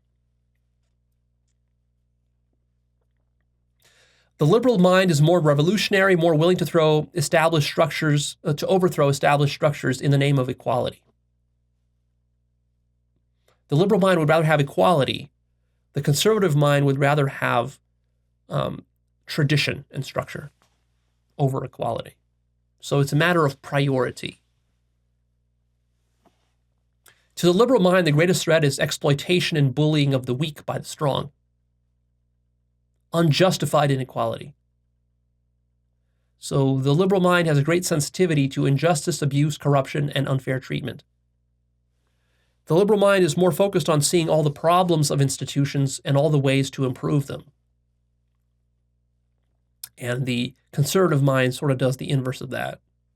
The liberal mind is more sexually open, secure, free, and willing to experiment and explore with sexuality. It does not demonize or shame about sex. Liberals tend to be comfortable with sex workers. They generally want to legalize prostitution. They're comfortable with all sorts of alternative kinds of weird sex. And conservatives try to repress all that stuff. Even though many conservatives actually want and have cravings, but they don't allow themselves to act on those cravings. Or if they do, they hide it and they feel ashamed and guilty about it because they perceive it as sin. Whereas to the liberal mind, there is no such thing as sexual sin. As long as it's between two consenting adults, it's not a sin. The liberal has a more of a sort of a pagan attitude towards sex, rather than the orthodox Christian attitude towards sex. And finally, on this list of features, the liberal mind is unconcerned about moral decay and degradation. It finds traditional norms too restrictive of individual artistic expression. Whereas the conservative mind is very concerned about moral decay and degradation, such that when the liberal hears the conservative complaining about moral decay and degradation, the liberal is almost like laughing, because it's like, dude, like, culture is always changing, morality is always changing, morality is relative. So don't think of it as decay, it's always evolving and changing. So what are you worried about? Don't be so uptight. That's the liberal approach. So here's another way to look at the liberal outlook, just very kind of big picture. The big picture of liberalism is like this. Make love, not war. Mankind is capable of empathy, love, and tolerance. In fact, this is our truest and highest nature. Let's stop being selfish and brutal. Let's stop being animals and chimps. Let's start being loving, peaceful, and intelligent about how we conduct our civilization. Violence, oppression, competition, and war is ultimately unwise and unintelligent. Resources for war are a giant waste and should be funneled into the improvement of the economic conditions of the entire planet. Let's do away with all the boundaries, all the walls, all the divisions. We don't need them if we can just learn to coexist. This will be a win-win scenario for everybody. War and conflict and demonization and bullying each other. This is a net loss for everybody. What comes around goes around because we're all interconnected, and karma will come back to haunt you. Even if you win some war or some bullying contest, or you end up trolling somebody successfully, this is going to come back to haunt you. You're going to regret this. So let's wise up and start to work peacefully together towards a common goal as one species. Let's give everybody the basics they need to survive, uplift everyone so we can transcend our brutish animalistic nature. Let's give people access to a guaranteed job, guaranteed health care, guaranteed education, and all of these kinds of basic guaranteed housing so that nobody is born or suffering from a situation where they are deprived and are not able to make the most of their potential. In the end, what we want is we want to enable everybody who wants to work at it and is motivated to work towards his highest potential. And then, of course, there's going to be some people who are lazy and don't want to work, and they don't have a very high idea of potential for themselves. That's fine. Those people will just kind of coast along. But in general, we're not going to have this kind of situation where somebody wants to go to university, but then they can't because their parents can't pay for it. Or somebody wants to, start a business, but they can't because they're crippled by debt from, credit cards because they've been exploited there or something. Or somebody wants to, has a great idea for an invention, but then they can't build that invention because they can't afford to pay for their health care, and then they are sick and then they die. This is not an efficient system. Surely you can agree as a conservative that this is not an efficient system. And not only that, but that in the future, all of this will be fixed. It's just a question of how soon we do it. And obviously, the sooner we do it, the better it's going to be. Let's work towards equality before the law. Let's ensure that our laws are uncorrupted and that they treat everybody equally. Black, brown, Asian, man, woman, child, adult, everybody equally. We treat everybody with respect, everybody with dignity. Even the criminals, even the offenders. We treat everybody with compassion. We try to help everybody, try to redeem everybody who can be redeemed. Some people can't be redeemed, but most people can, and we will ensure that we do the most we can towards that. The planet is globalizing no matter what, and there's no stopping this. Therefore, what we need is a robust pluralism. We need a system that will allow the cooperation and interworking together of all the different cultures and perspectives and religions and worldviews.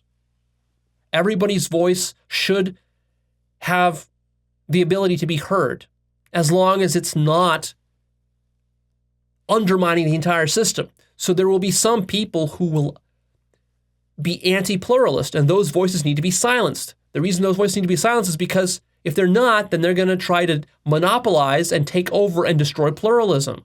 So we need a sort of an environment where all perspectives are allowed, as long as your perspective is not a perspective that wants to destroy all the other perspectives. If that's your perspective, then that is not allowed. In the same way that if you go into a grocery store, you're allowed to be there. Anyone's allowed to be in a grocery store. But if you go into a grocery store with a gun and you want to kill everybody there, that is not allowed, obviously.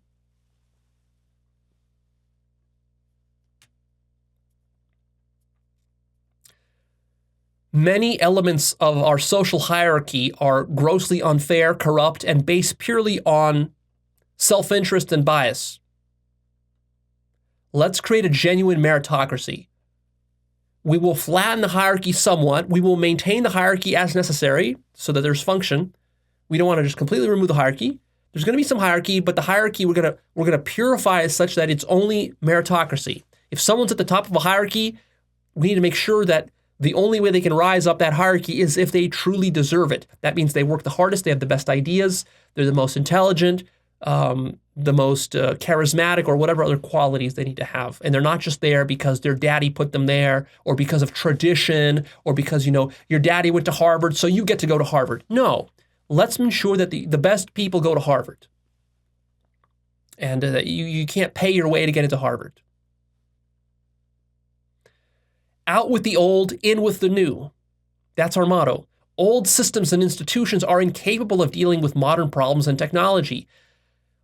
Our ancestors created some great stuff. We won't deny that. The Constitution has some good stuff. The Bible has some good ideas, and so forth. However, this was hundreds of years ago, and technology is advancing very rapidly, and it's accelerating even more. So we need a very responsive set of systems that are adapting. So we cannot stick with just the old. We need to recognize that society is going to evolve anyway, so why not push it along? Why waste energy resisting like a stubborn mule? Let's make this happen. Let's make this our life purpose. Let's all contribute to this in our unique way, whatever that is. If you want to do it through government, do it through government. If you want to do it through engineering, do it through engineering. If you want to do it through art, do it through art. Everyone has a role to play in this ultimate objective of engineering a utopia. That's ultimately what we want. Don't we want to live in a utopia? Let's engineer it. Let's do it. After all, look, it's not like we're not doing it anyways. Since the beginning of human civilization, since the ancient Egyptians, every civilization, whether they admitted it or not explicitly, they have all been in the business of engineering utopia. Because, I mean, what else do you want? If you're living in a civilization or in a community, which you are, and you have no other real choice about it, you might as well make it the best possible, right? Why would you want anything less? So let's make it the best possible. Now, of course, are we ever going to achieve utopia? Realistically, no, but we're working towards a more perfect union, as they say. We're going to do our best, and we're going to aim towards the sky and see how far we can get. And even if we fall way short of that, we're still going to, just by aiming so high, we're still going to get to a great place. We don't need perfect utopia. But we can fix many of these problems, and we can make civilization a lot better than it's been. And the reason we know we can do that is just look through history. Look at how much better society is today than it was 2,000 years ago, or even 100 years ago. We're making amazing progress. Let's keep doing that. Let's not put our foot on the brakes. Let's not be pessimistic. We can do this. Ultimately, the long view picture of mankind is extremely positive, despite all the petty bullshit that we're going through right now. All this partisanship and some of these minor wars being fought here and there. This is all a blip on the radar screen towards our progress, towards incredible things. Think about the kind of technology we're going to have in 1,000 years. Flying cars and nuclear fusion, free energy for everybody. Like, it's going to be incredible what we can do if we just work together. And the only enemy is really ourselves. That's all we got to realize. We're getting in our own way. Let's stop getting in our own way. And the number one thing we need to do to overcome that is opening our minds. We need to open our minds to the difference in perspective that different people have. Because if we can't understand all the different perspectives, we can't unify them and we can't live peacefully. And then we're going to be working against each other. There's going to be too much friction. Lack of openness and understanding creates friction, which is the results in war and exploitation and slavery and genocide and bigotry and racism and all those kinds of stuff. That's my best steel man of the liberal worldview. Here's a list of liberal values: progress, innovation, creativity, compassion, empathy, tolerance, open-mindedness, self-expression, artistic expression, respect for individuality, freedom, questioning authority, equality, fairness, peace, kindness, diversity, rationality, secularism, science, technology, free sex, environmentalism, love, defending the weak, secular education, femininity, mercy, exploring diverse perspectives, inclusion, worldliness, empowering minorities, correcting unjust social systems, and education for its own sake. Here's a list of characteristics of the liberal personality.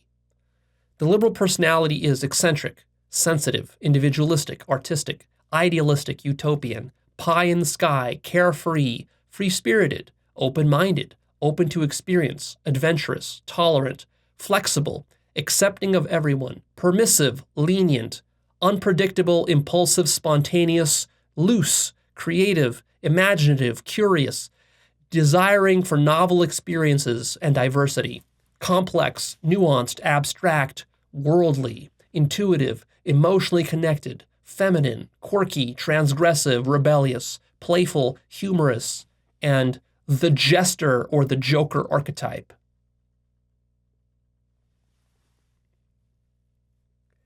Here's a little bit more about how to appreciate the liberal worldview. Imagine how powerful mankind could be if we all started to act like adults with consciousness, wisdom, and compassion. Our number one priority should be to eliminate all conflict and war on this planet, because right now we are wasting tens of trillions of dollars on war, on the military-industrial complex, on bombs, on military bases. Just think about the fuel we waste scrambling our jets on training exercises, or piloting our ships into foreign waters. This wastes billions of gallons of fuel every year. For what? Just patrolling our borders against our brothers and sisters? What are we doing? These trillions of dollars need to be poured into education, healthcare, getting people jobs, building infrastructure, roads, internet access, satellite technology, space exploration. This is where our money and resources should be going. What mankind is doing right now is just downright stupid. But also it's necessary for the time being. But if we wise up, we can change that. And we can funnel those trillions into creating a really great society, right, rather than fighting each other. There are fundamentally enough resources on this planet for everybody. There's enough energy. We don't have a shortage of sunlight or wind or geothermal power or nuclear power or fusion power. We have all these things. There's enough steel and wood and granite and diamonds and gold on this planet for everybody. And even if there aren't, we can fly to the moon or to Mars to mine for more. Imagine for a moment how an advanced alien civilization would conduct themselves. A civilization that's way more intelligent. How would they live on their planet? Obviously, they would not be at war with each other. That's not intelligent, because war is a lose-lose situation for everybody. And if they were at war, they would have killed themselves a long time ago with nuclear weapons or fusion weapons or laser weapons or antimatter weapons or something even worse. So obviously they figured out how to coexist peacefully with themselves and with their neighbors. And to do that, they need more understanding, more openness, more compassion, higher development in morality, more equality, more fairness, more love. They need to be less tribal and less authoritarian. Do you really think that some advanced alien civilization is exploiting some minority group within their species? No, obviously they aren't. Obviously they figured out how to equalize it and make it fair. Do you think they have corrupt corporations and governments that are exploiting the innocent people, scamming them and enslaving them in capitalistic wage slavery? Obviously not. They've solved these problems. So obviously, if they could do it, we could do it. Our greatest challenges cannot be solved through dumb brute force. They have to be solved through intelligence. We have to start to recognize our inherent oneness and act in alignment with that. All holons within our planetary system should be protected and honored. Go check out my episode called What Are Holons for more on that. All the basics of a good life should be provided to everyone so that no one is born lacking. Why are we allowing some children on this planet to be born into horrible, miserable conditions, into war zones, into abusive families, into poverty, into racist environments? Why are we allowing this? This is unconscionable. And obviously, an advanced alien civilization would not tolerate such inequality.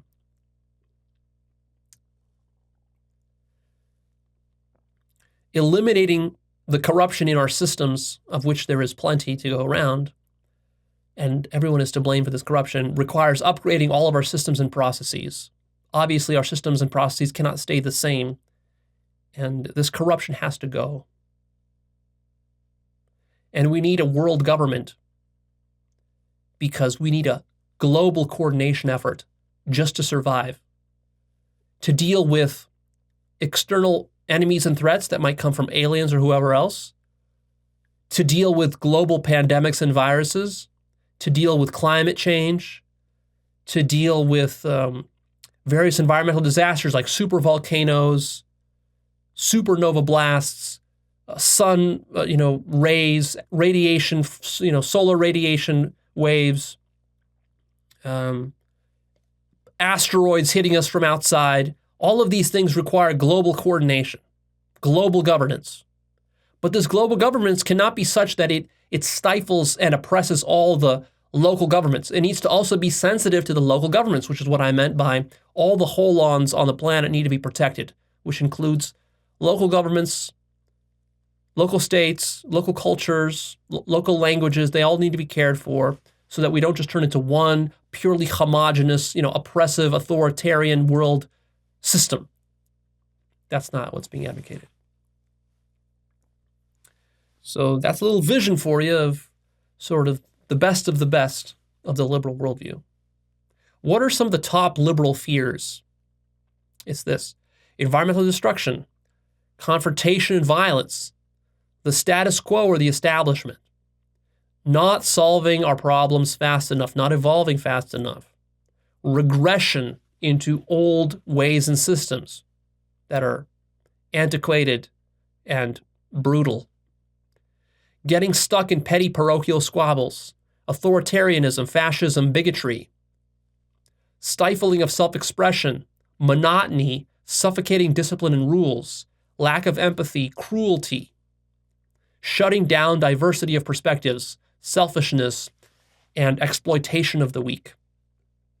What are some liberal blind spots?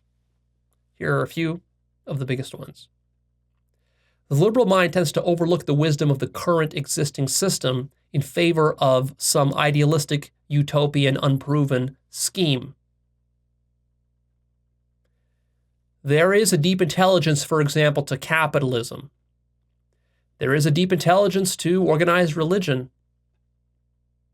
There is a deep intelligence to the way that many large corporations are run. There is a deep intelligence to Wall Street. A lot of liberals and progressives especially cannot fathom this. They think they are more intelligent than these systems, which makes them very foolish and stupid. These systems do have corruption, and they do have problems, and eventually they will all be replaced and upgraded. However, the path towards doing that requires first understanding why these systems exist and why they work as well as they do, why they're sustainable. Only when you have a deep appreciation and understanding of these systems can you start to begin to tinker with them at the edges and perhaps make some progress. Otherwise, you're going to create new systems out of whole cloth, and they're going to fall flat on their face. So this is perhaps the biggest blind spot. The other one is that the liberal mind fails to recognize the selfish and brutal aspects of life. It tends to believe that these aspects of life are not important, or they're not serious, or that just it doesn't realize that most people are living in such brutal survival conditions that where they just are forced to be selfish. They don't have the luxury of being so open and so free and so loving and compassionate and non-tribalistic. Most people have to survive inside their little tribe. The liberal mind fails to address the ego's down-to-earth survival needs. What most humans on this planet need are not some sort of wacky new art or some sort of new age spirituality or non-duality or psychedelics or any of this kind of fun, fluffy stuff, or even socialism. What most people need is they just need a decent job that fits their level of intelligence and capability, and they need just some basic support structures, a church they can go to, a school they can go to, some basic healthcare systems. They just need some very basic stuff like this. And these people do not need their whole culture and tradition radically transformed and fucked with. They need it preserved, because they're not ready for some sort of crazy, progressive culture. The liberal mind overestimates people's level of development and education. You have to understand that the majority of humans on this planet are as dumb as fucking animals. That's the reality. And their levels of development are much lower than you think they are. And in fact, your level of development is much lower than you think it is.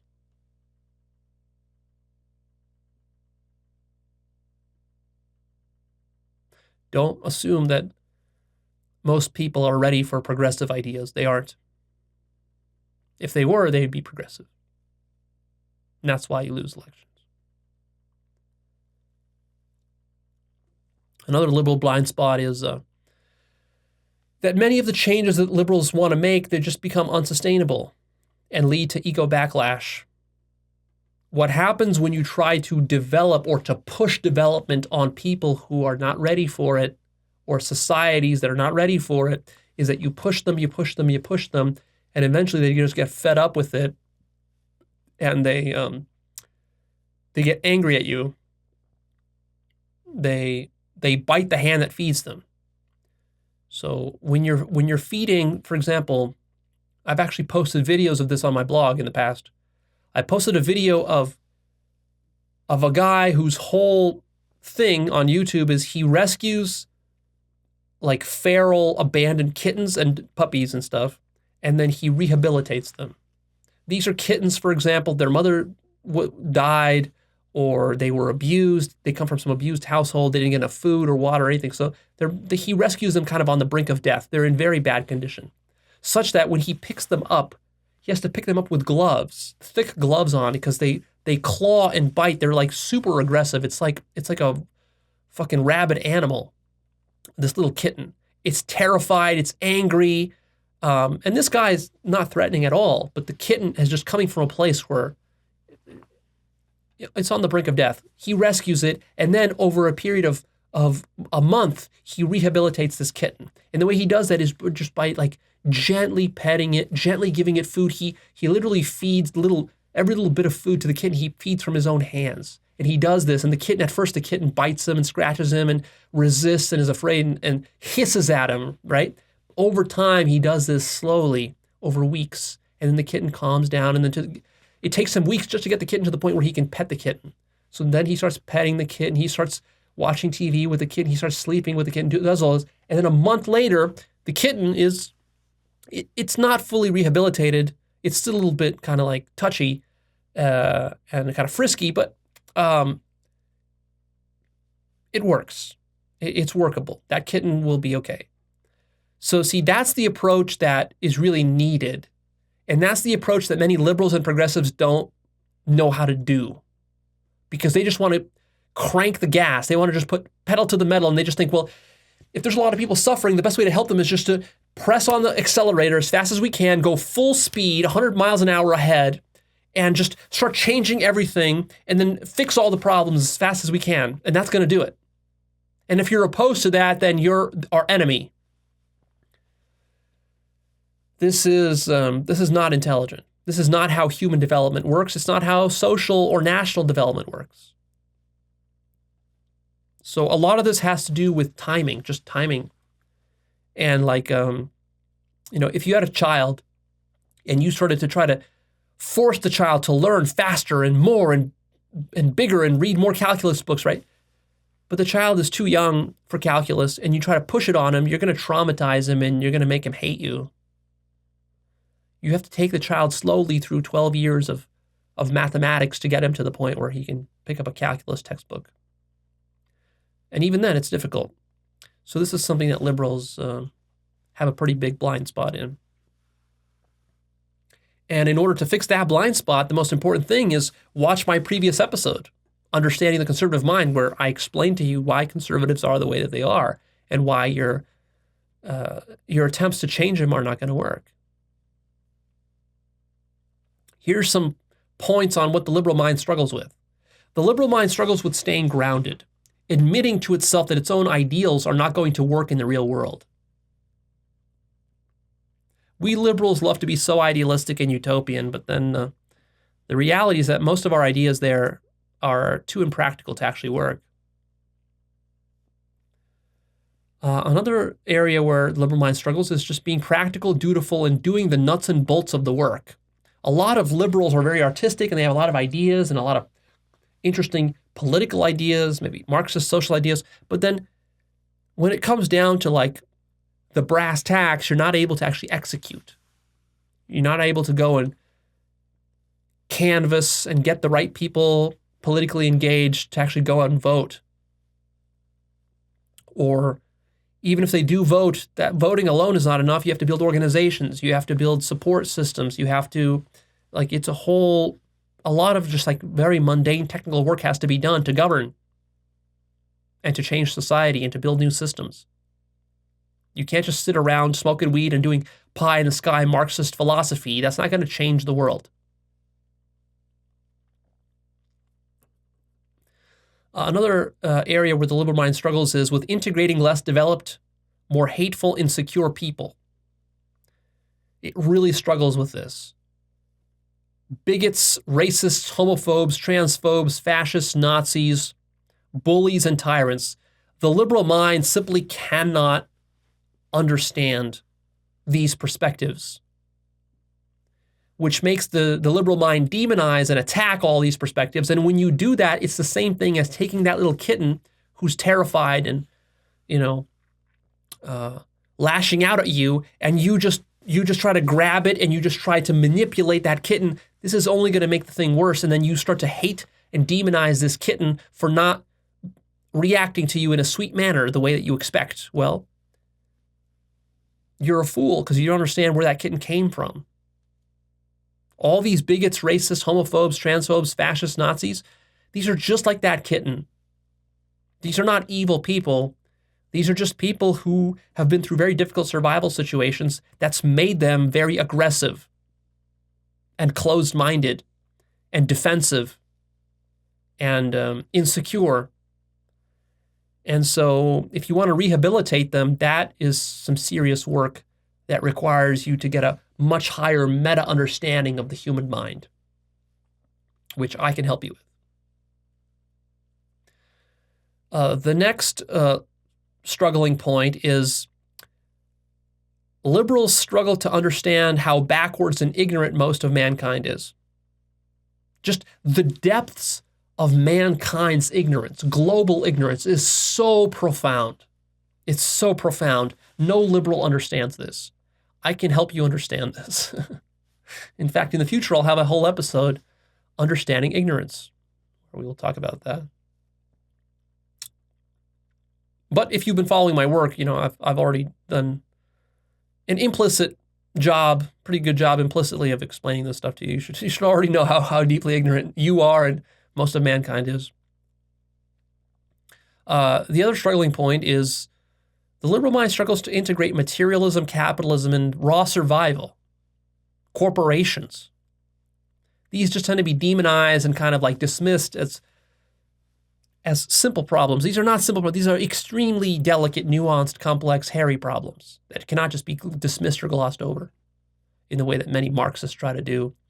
And also, lastly, the liberal mind struggles with integrating unfairness and inequality.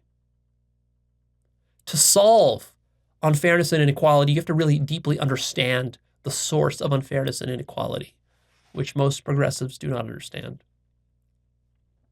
All right, let's go, like I did in the other episode, let's go through how a liberal would view certain issues within politics. So I'm not necessarily going to be stating my actual true perspective. I'm just going to be stating a steel man of the liberal, leftist, progressive view of some of these issues like feminism, religion, immigration. We're going to go through that. Okay, so first, feminism. What is the liberal perspective? The liberal perspective on feminism is that,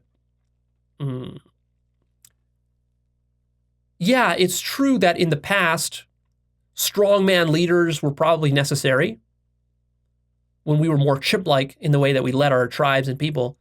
But this sort of hyper-masculine approach to leadership, this is becoming way outdated. And the reality is that women have a lot to contribute to society and to government and to our politics. But not just that, it's not just women, it's femininity. Our human society for thousands of years has been way over-skewed and over-indexed, as they say, on masculinity. That masculine approach leads to a lot of war, a lot of violence, and stuff like that. Masculinity is more aggressive and more brute in the way that it handles its problems. We're getting to the point where we're evolving beyond that, and femininity is actually something that every masculine person needs to integrate. And also femininity is a very beautiful thing. So you as a masculine man, you like femininity in your women, but it's not just that. It doesn't just stop there. It's not just about having sex with the feminine. It's also about recognizing the important features of the feminine that you can integrate into yourself to become a more whole human being. And feminism offers that. Now, there are some excesses to feminism. If feminists start to demonize the masculine, that becomes a problem. But really, the healthy forms of feminism can be valuable even for men to integrate the feminine and the masculine, because that's when you're going to be at your spiritually wholest and strongest, and you're going to feel better about yourself, and you're also actually going to be able to relate better to women. A lot of highly masculine men have problems relating to women simply because they don't know how to be emotional, how to be spontaneous, how to deal with feminine energy. So incorporating that more into yourself will actually make you more secure. This sort of like macho attitude that many masculine men aspire to and think is the ideal, it's not the ideal. This is actually an immature form of masculinity. True masculinity is secure enough to also incorporate the feminine in a paradoxical sense. All right, next issue is transgenderism, the liberal perspective. Look, the reality is that gender is very much a mentally constructed thing. It's not God-given that there's two genders. Some plants and fungi have many different genders beyond two. Some fungi have hundreds and thousands of genders. All throughout the animal kingdom, gender norms vary. You know, the male seahorse carries the young and gives birth, for example. People are born with different brains, different genetics, different metabolisms, different numbers of chromosomes even. So all this stuff is highly variable. There's nobody that says what your gender should really be. Gender, open your mind to the possibility that gender is much more fluid than you've ever thought it to be. Even though traditionally there was just two genders and we had very strict masculine and feminine roles, in today's society we no longer need those simplistic categories, and we should expand our mind and allow people to experiment with their gender in safe ways. There's going to be some safeguards. You're not just going to let anybody do anything they want. There's safeguards for children. There's going to be safeguards for when you can use hormones and when you can get surgery. You have to wait a certain age, get certain, medical recommendations and agreements and authorizations, and then if you want, you can transition. And the reality is that 95% of transgender folk who go through transitioning seem to have positive results, and they don't regret their transition. There's only about a 5% regret rate, so that's a pretty good rate as far as surgeries and medical treatments go. So we need to be open to experimenting with this stuff. And in the future, humans are going to be experimenting with mixing different kinds of DNA. Eventually, you're probably going to have humans that are half fucking human, half cat, or half dog, or a mixture of all sorts of weird stuff. And that's literally coming. So you might as well metaphysically, epistemically prepare yourself for that. Don't see it as a bad thing. See the good in it. Don't be afraid of it. Next issue is religion. The liberal perspective on religion. The problem with religion is that it's so structured and so stifling. Really, what we need to be talking about is not religion, but spirituality. Religion is just a subset of spirituality. Spirituality can include religion, or it can include the New Age. It can include orthodox versions of spirituality or unorthodox versions of spirituality. And the reality is that, look, people need... As a spiritual teacher, I can tell you one of my biggest lessons from studying all this spiritual stuff for years is that people are very unique spiritually.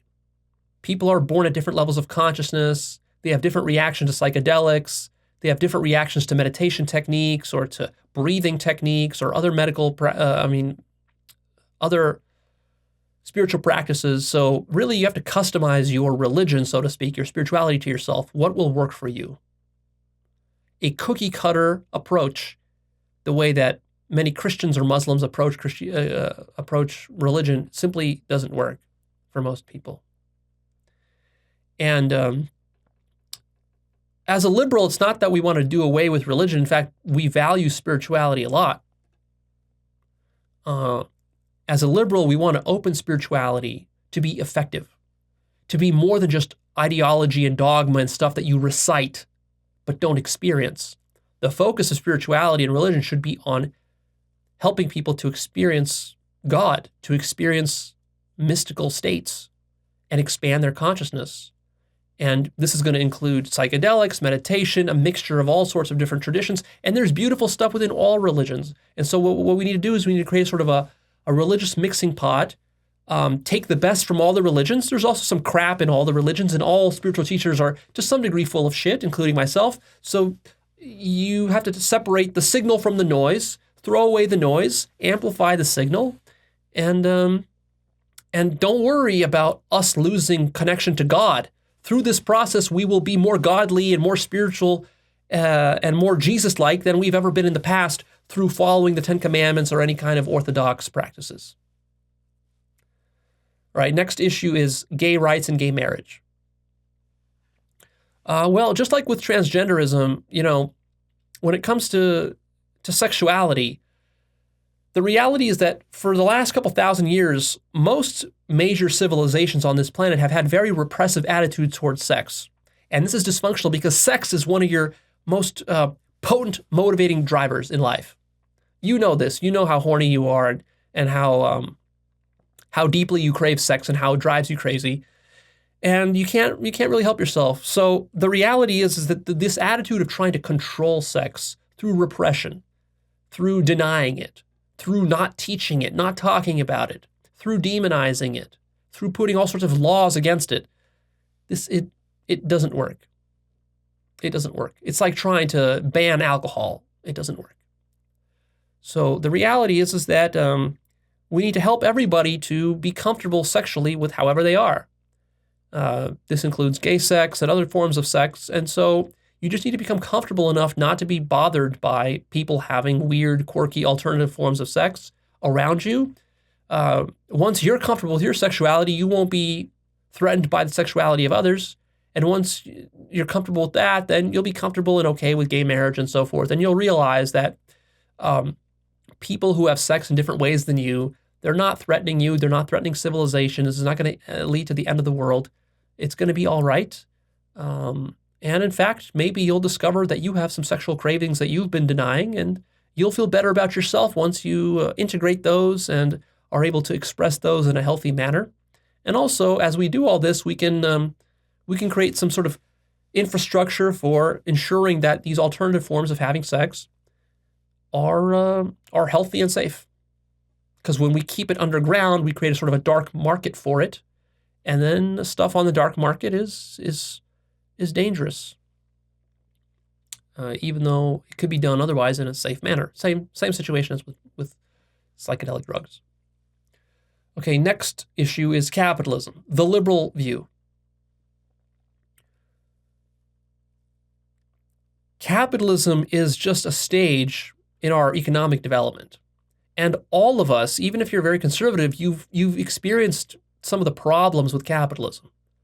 Capitalism, even if you're an ardent capitalist, so to speak, and you're anti-socialist and anti-Marxist, you can't deny that many of your favorite companies have exploited you. Your favorite brands, influencers, celebrities, or the boss at work has exploited you, not paid you enough, screwed you over in some business deal, this kind of stuff. And so obviously these things need to change.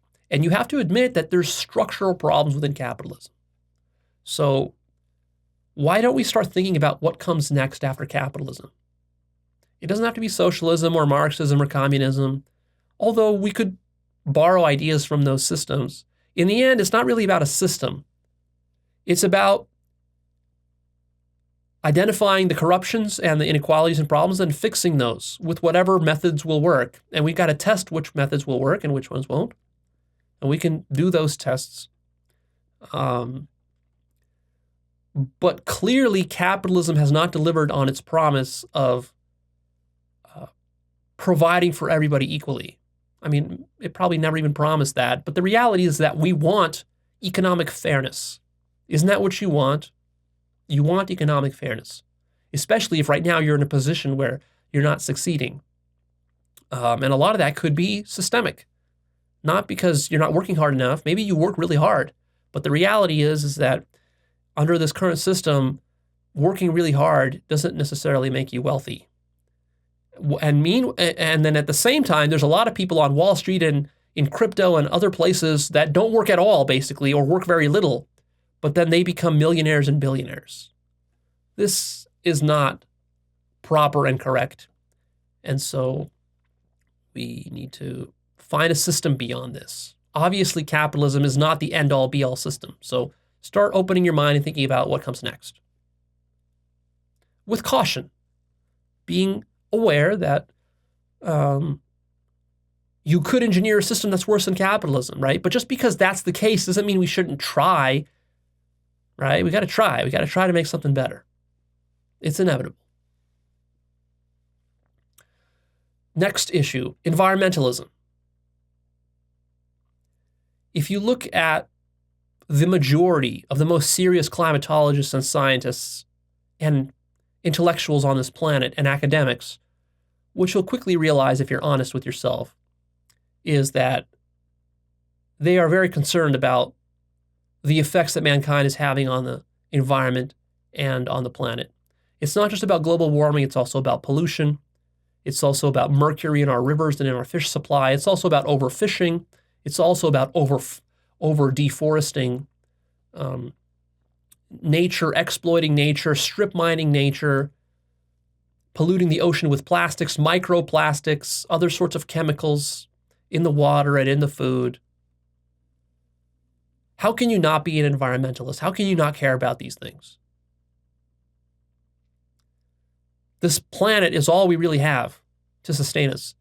And if we keep going and not treating this issue seriously, look, maybe some of the environmentalists are a little bit overboard.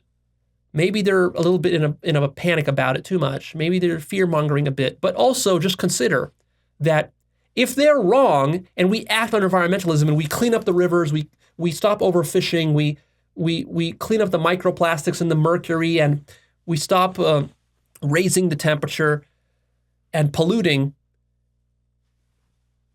what's going to happen? Is that going to be a negative for us? In the end, if we handle all those issues sooner, that's only going to be better. Right? We're not going to lose by doing that. But if they're right in their panic, then we could really screw ourselves in irreversible ways, or ways that are going to take thousands of years to correct. And it's much easier to address those problems early than it will be once we're already there. Up shit creek without a paddle, as one of my old teachers in fifth grade would say that phrase. Up shit creek without a paddle. So we don't want to be in that situation. And all these environmental problems, they contribute to world problems. They make our politics difficult. They make more war. They make more famine. They make more droughts. They make worse crop yields and more tribalism, destroy species, destroy environments. You know, Florida could be underwater in 50 years. A hurricane could come and destroy your house in Mississippi or in South Carolina. Or, nowadays on the TV, I've even seen hurricane warnings, even on the West Coast, there's hurricane warnings occasionally now. So if you listen to the scientists, they say that this is getting worse. NASA actually has satellites that are tracking. There's now a climate change satellite that's actually tracking precisely where all the CO2 is coming from on the planet. You can actually watch this thing. It shows you can see which regions of every country generate how much CO2. We can track this stuff. We can track how much the temperature is rising on the planet. So even if it's not as serious as they say it is, it's better to treat this problem as though it were serious than just to pretend like it's not there. And In the meantime, as we do all that, we're also going to create green jobs, amazing new technology, new opportunities, new investment ventures, all that kind of stuff. So good stuff will come from this. It's not just going to be all gritting our teeth and pain. This technology is inevitable. We need this technology anyways. And if we delay on it, some other country will take the spot, like China, take the lead. China might take the lead, or Germany might take the lead. We could be the first. Okay, next issue, immigration. I've sort of already made the case, my best case for immigration earlier, where I said that, look,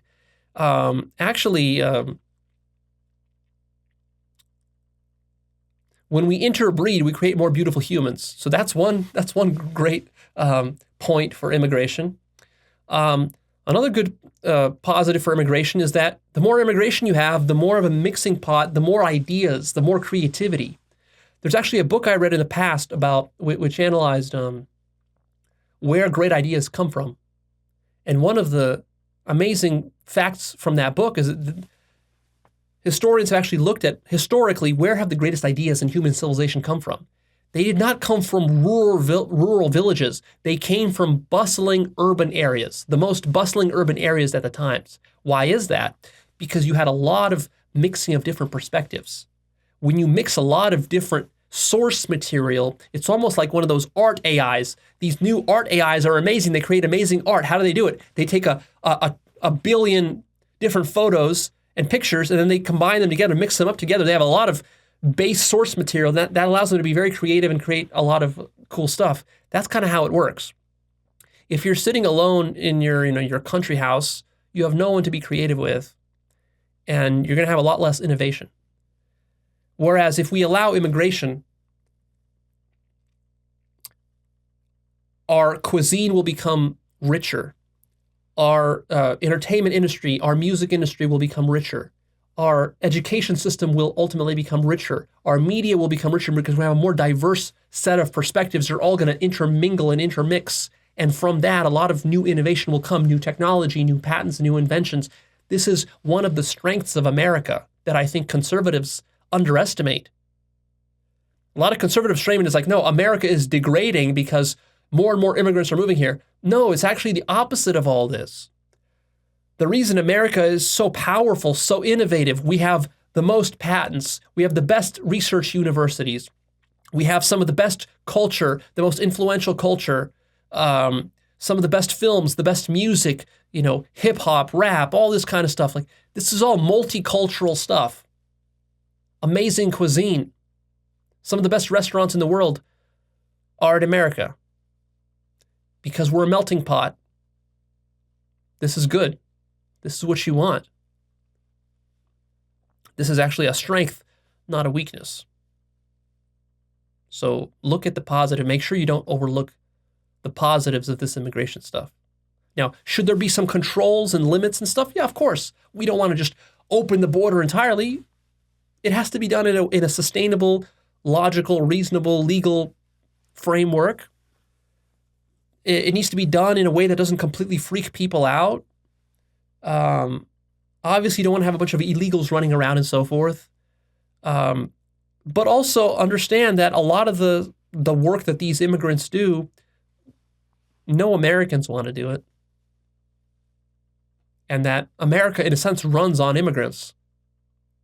Immigrants clean all your toilets and make all your beds in hotels, handle your lawn work and this kind of stuff.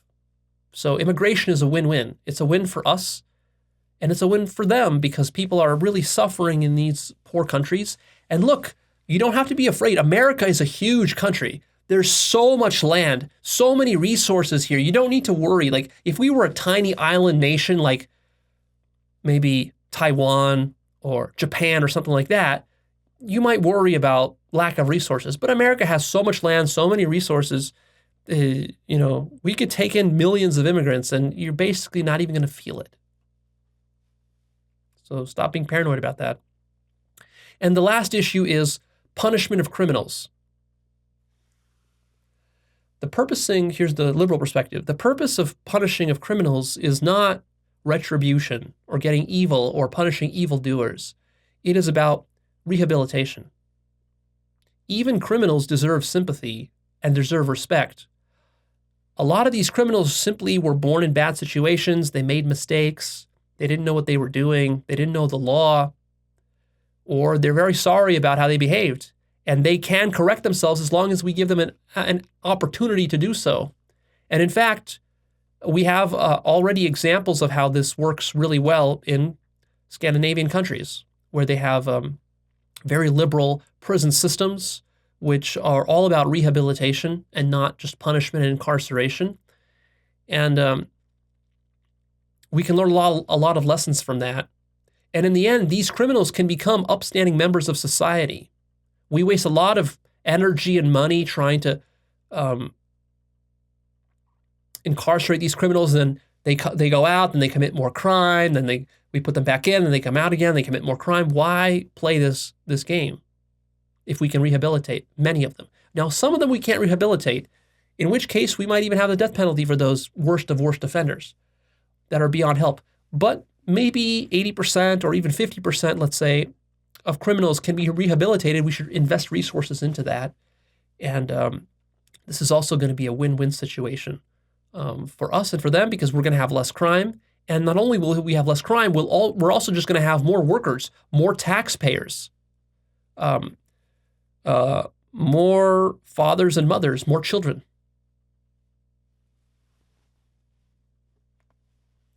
All right, so we're done with that. The next section is, I want to help you to visualize the emotional appeal of liberalism. So we're going to quickly go through some visualization exercises here very quickly.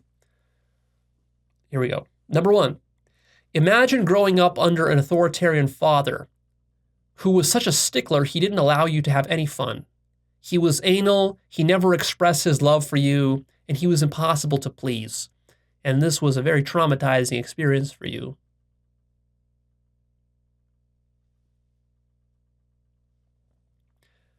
When you think about how traumatizing that is, you understand what it's like to govern somebody else without love and empathy, without care and sensitivity and femininity.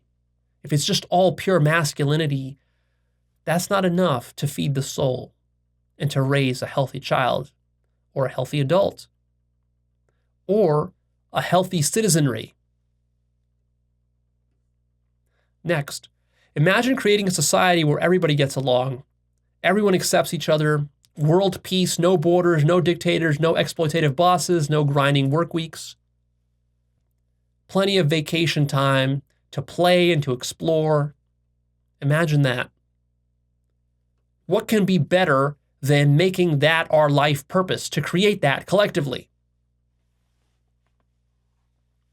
Next, imagine an advanced alien civilization.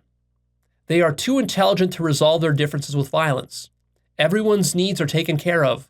Money, fame, sex, and power are not objects of pursuit for them. Their only purpose for existence is to help each other to evolve to higher consciousness, intelligence, and love. Why can't that be us? Do you have a better way of living collectively than this? Next, just think about the kinds of social progress and improvements that we've made in the last 1,000 years, 500 years, 100 years. Let's accelerate this progress. Let's keep doing this. Why hit the brakes? Why resist this? It's inevitable. Next, imagine being so closed-minded that you refuse to change, and then you go extinct like the dodo birds. Next, imagine a communist utopia where everyone is equal, no oppressive power structure exists, no bullying, no money, everyone's needs are met. Why can't we create that? Do you hold such a low opinion of mankind that you believe we cannot create that? Really? How do you know? How do you know that's impossible? What if it's possible? Next, imagine being stuck as a minority in a system that bullies you. How do you feel about that? Is that right? Is that fair? Is that just? Imagine if we eliminate all the bullying in the world, all war, all conflict, all racism, all sexism, all hatred, all genocide, all enslavement, all exploitation, all empire, all colonialism.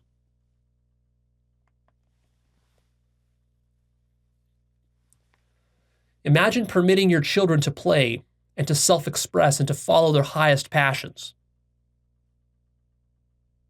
without giving them a bunch of rules to follow.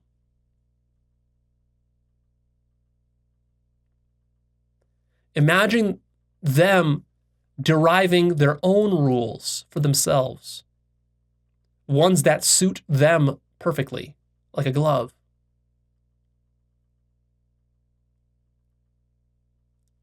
Next, imagine being totally comfortable with your sexuality and not being bothered by anybody else's. No more guilt, no more shame, no more judgment. Next, imagine all the suffering caused by all the unfairness in the world. What else is more worthwhile than making it our purpose to end that? Next, imagine being so open-minded that you explore the mind, your own mind, so deeply that you transcend the limits of being human. You access transhuman dimensions of consciousness. You access mystical realms of consciousness and God,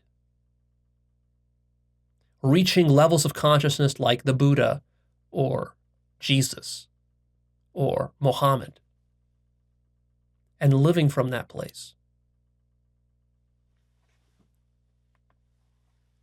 Next, imagine a world where everyone is allowed to practice spirituality however they wanted to, without imposing it on anybody else. True freedom of religion. Next, imagine everyone lived their passion, their life purpose, and that society enabled that, and how much more happy, productive, and innovative mankind would be in that situation. Think about all the people who are not able to live their passion and their life purpose right now, not because they don't want to, but simply because the economic system has stifled them and has not given them the required support and education. This wouldn't just be increasing their happiness. This would also be about contributing to civilization, because when people are not working on their passions and on their life purpose, then they're not at their strongest. They're not contributing their best. They're maybe only working at 10% of their productive capacity. Think of the 90% that we're losing right now for most people in the world. We're losing amazing medicines, amazing technologies, amazing art, because people are not able to live their passions. Next, imagine the thrill of exploring new alien planets, new alien cultures, alien biology, alien science, alien technology. Think of how exciting that would be. Next, imagine teleporting 1,000 years into the future and walking around New York City. Try to imagine what that would be like. What kind of people you would meet there, what kind of technology would exist, how people would treat each other, what kind of culture there would be, how multicultural and diverse it would be, how much more developed and compassionate people would be, how much more empathy there would be. Next, imagine having a whole year off to do whatever you want. No work, no chores, no bedtime, no need to bathe, no rules, nothing. Complete freedom. No structure. Next, imagine having so much money you can do whatever you want, buy whatever you want, you never have to think about money again, you never have to save again.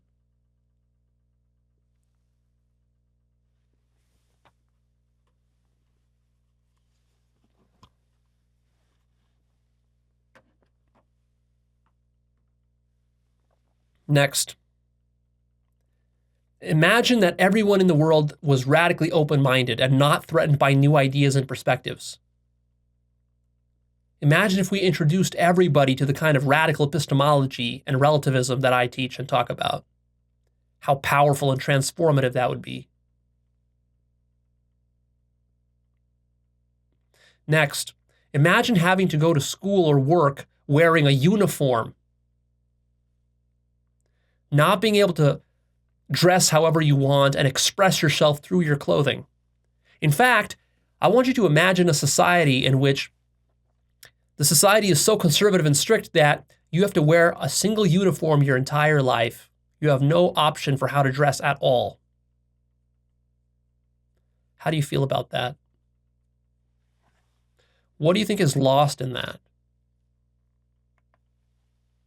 Next, imagine how it feels when some authority figure is repressing you, setting rules upon you, telling you what you can and can't do.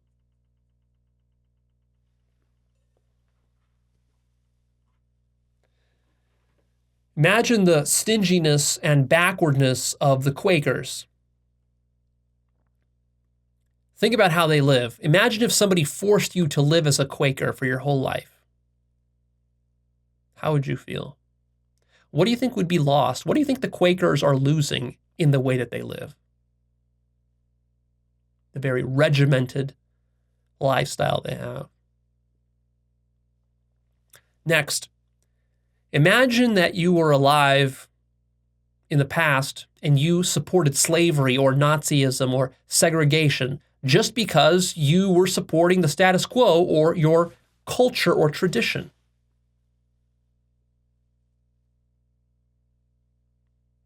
Next, imagine living in a theocracy like Iran, Saudi Arabia, or the Taliban in Afghanistan.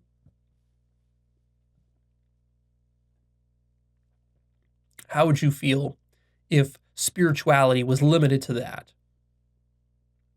and government was completely mixed with church?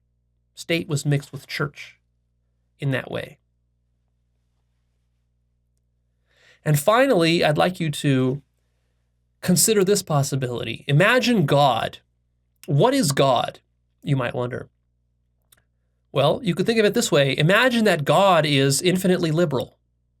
God is an infinitely liberal mind, infinitely open-minded, infinitely non-judgmental, infinitely open to new experience, infinitely exploring new perspectives, infinitely relative, infinitely merciful, and infinitely loving. What if love is nothing other than opening your mind to absolutely everything that consciousness could possibly imagine? And not holding one form of consciousness as any better than any other.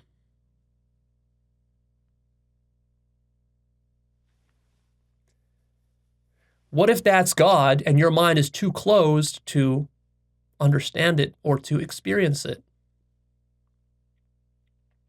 What if you're missing out on God simply because your mind is too closed and you're too conservative?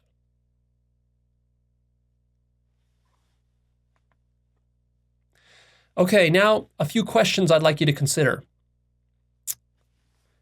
This is some homework assignment for you, a list of questions to contemplate. Number one, where in your life are you liberal?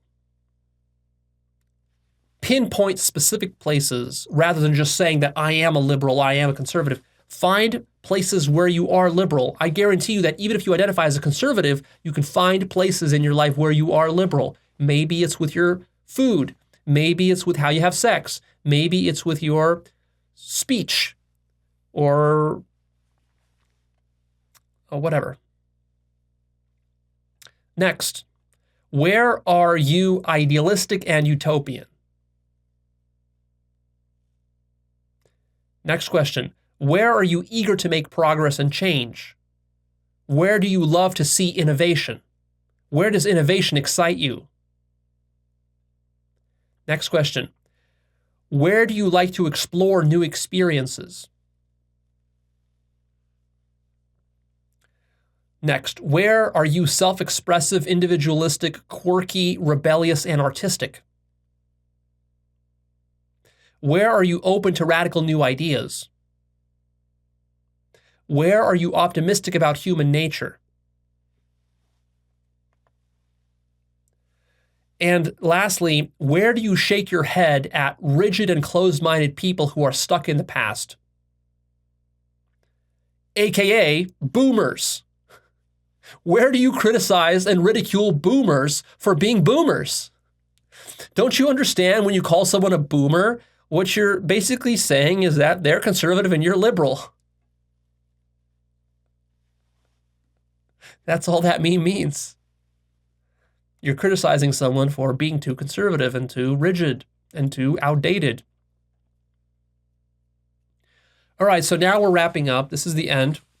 A couple of final points.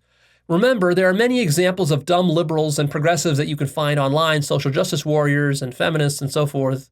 This is not going to give you a proper understanding of the liberal worldview. After hearing this, you might be in a state right now of a bit of a shock, because what I've presented as liberalism is very different from what the right-wing media and propaganda has portrayed liberalism to be. So I want you to take some time here to really reflect and to allow your mind to experience a paradigm shift. Liberalism is not what you thought it was. You've been misled by the media. Very few right-wingers understand what liberalism is, which is why they can't properly explain it to you, which is why they demonize it. They're not necessarily demonizing it out of some kind of evil. They just don't understand. They don't have enough perspective to understand, to be able to articulate it the way that I've done here. And it's taken me a lot of development and study, years and years of development, decades of development and study, to be able to articulate this kind of stuff to you. This is advanced stuff. Please understand, this is not some sort of, cheesy political video that you're watching here. This is serious. What we're talking about here is really, we're not talking about politics. We're talking about something deeper. We're talking about political science. We're talking about sociology. We're talking about epistemology. We're talking about like some really deep stuff. This is heavy stuff. Also, notice how different the tone and the content and the structure of the things that I'm saying are different from the typical political commentary that you find on social media. Very different.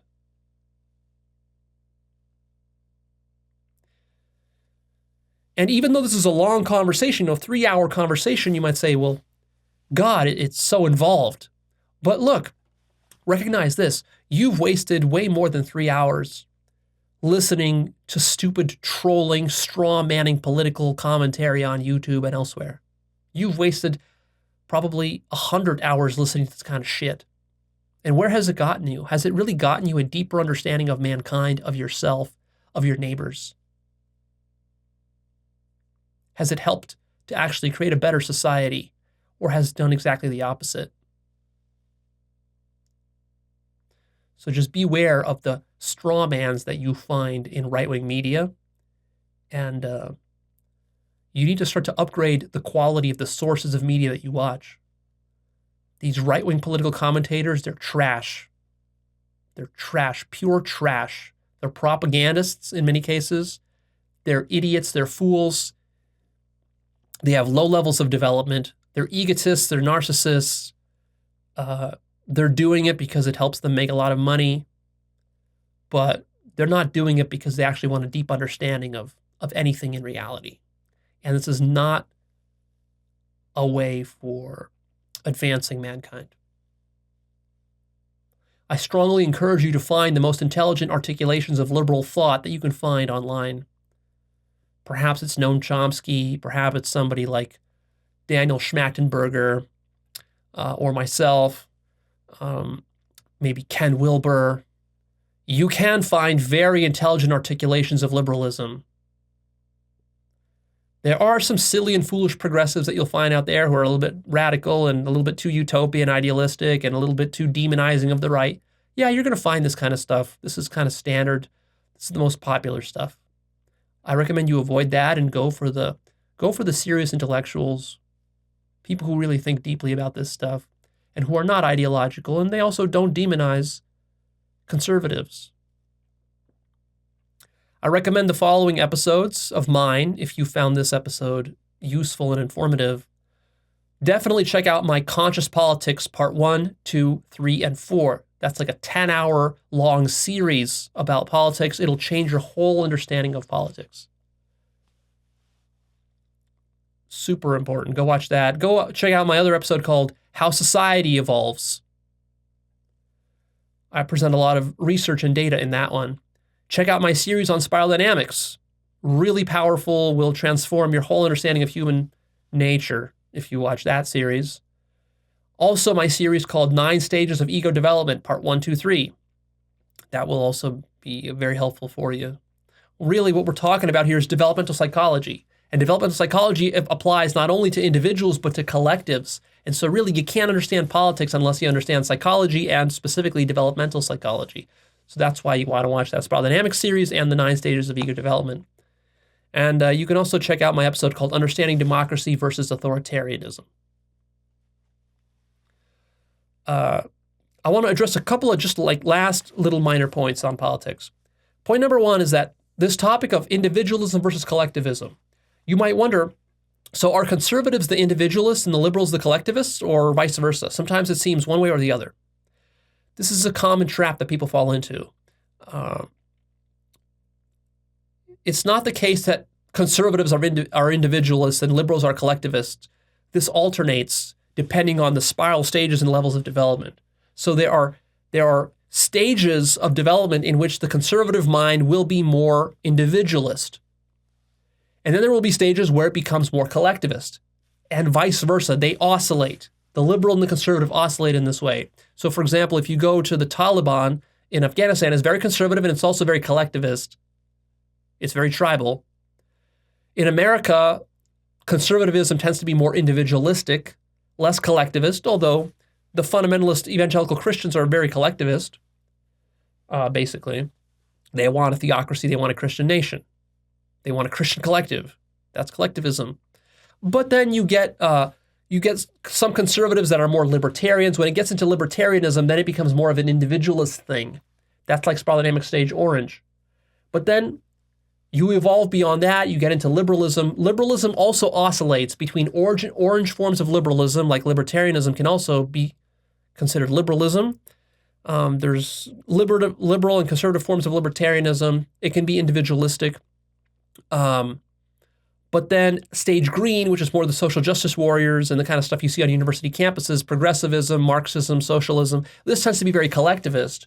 But then you can go beyond that, you can evolve beyond that into spiral dynamic stage yellow, and that becomes individualist again. So don't oversimplify this, be careful. You know, sometimes like someone like Jordan Peterson will get this wrong, and he will claim that conservatives are the individualists and the liberals and the Marxists and the postmodernists, they're the collectivists. This is, there's some truth in that, but it's an oversimplification, and it mischaracterizes the complexity of the situation. Also, I want to say it's important to remember that that both conservatism and liberalism ultimately are forms of love. That's the unifying characteristic of both. It's just love expressed with different emphasis, different worldviews, different survival conditions, and different developmental levels. But all of it is about love. How do you want to love? The conservative loves in a certain direction, and the liberal loves in a certain other direction. So it's very important that you understand that both liberals and conservatives are expressing love with what they're doing with their politics, even though they themselves don't really understand what they're doing. And they might be doing some toxic stuff. Just because something is toxic doesn't mean that it's not an expression of love. Love can be expressed in extremely toxic ways. What Hitler was doing was love. Just very toxic love, but love. And what the Soviet Marxists were doing, what Lenin was doing was love, his form of love. What China is doing is love. What Cuba is doing is love. What Putin is doing is love.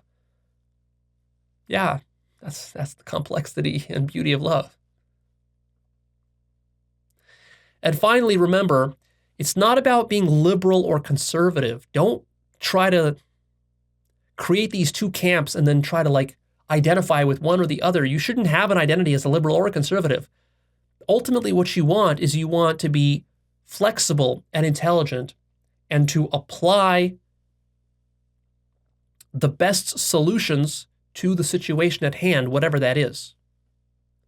The situation will change depending on what culture is doing, what people are doing, what era you're living in, what the climate is, what your neighbors are doing around you. You're going to need different responses. Sometimes you'll have to be very conservative in a certain situation. Other times you're going to need to loosen up and be more liberal. And so you want to be extra careful to distinguish between healthy and unhealthy, functional and dysfunctional, appropriate and inappropriate applications of conservative liberal principles throughout your life. I don't recommend that you try to be one or the other exclusively. This would be stupid. You got to use the right tool for the right situation that you're in. Maybe with your finances, it's better to be more conservative. And maybe with your social life, it's better to be more liberal. Or vice versa. It all depends. It's all relative, and you got to actually work through it. There's no 10 commandments. There's no communist manifesto here that tells you how to solve these problems, which is why these problems are perennial problems. Political problems, notice they've existed since the ancient Egyptians. And long before them, they have existed. And they will exist for another many thousands of years.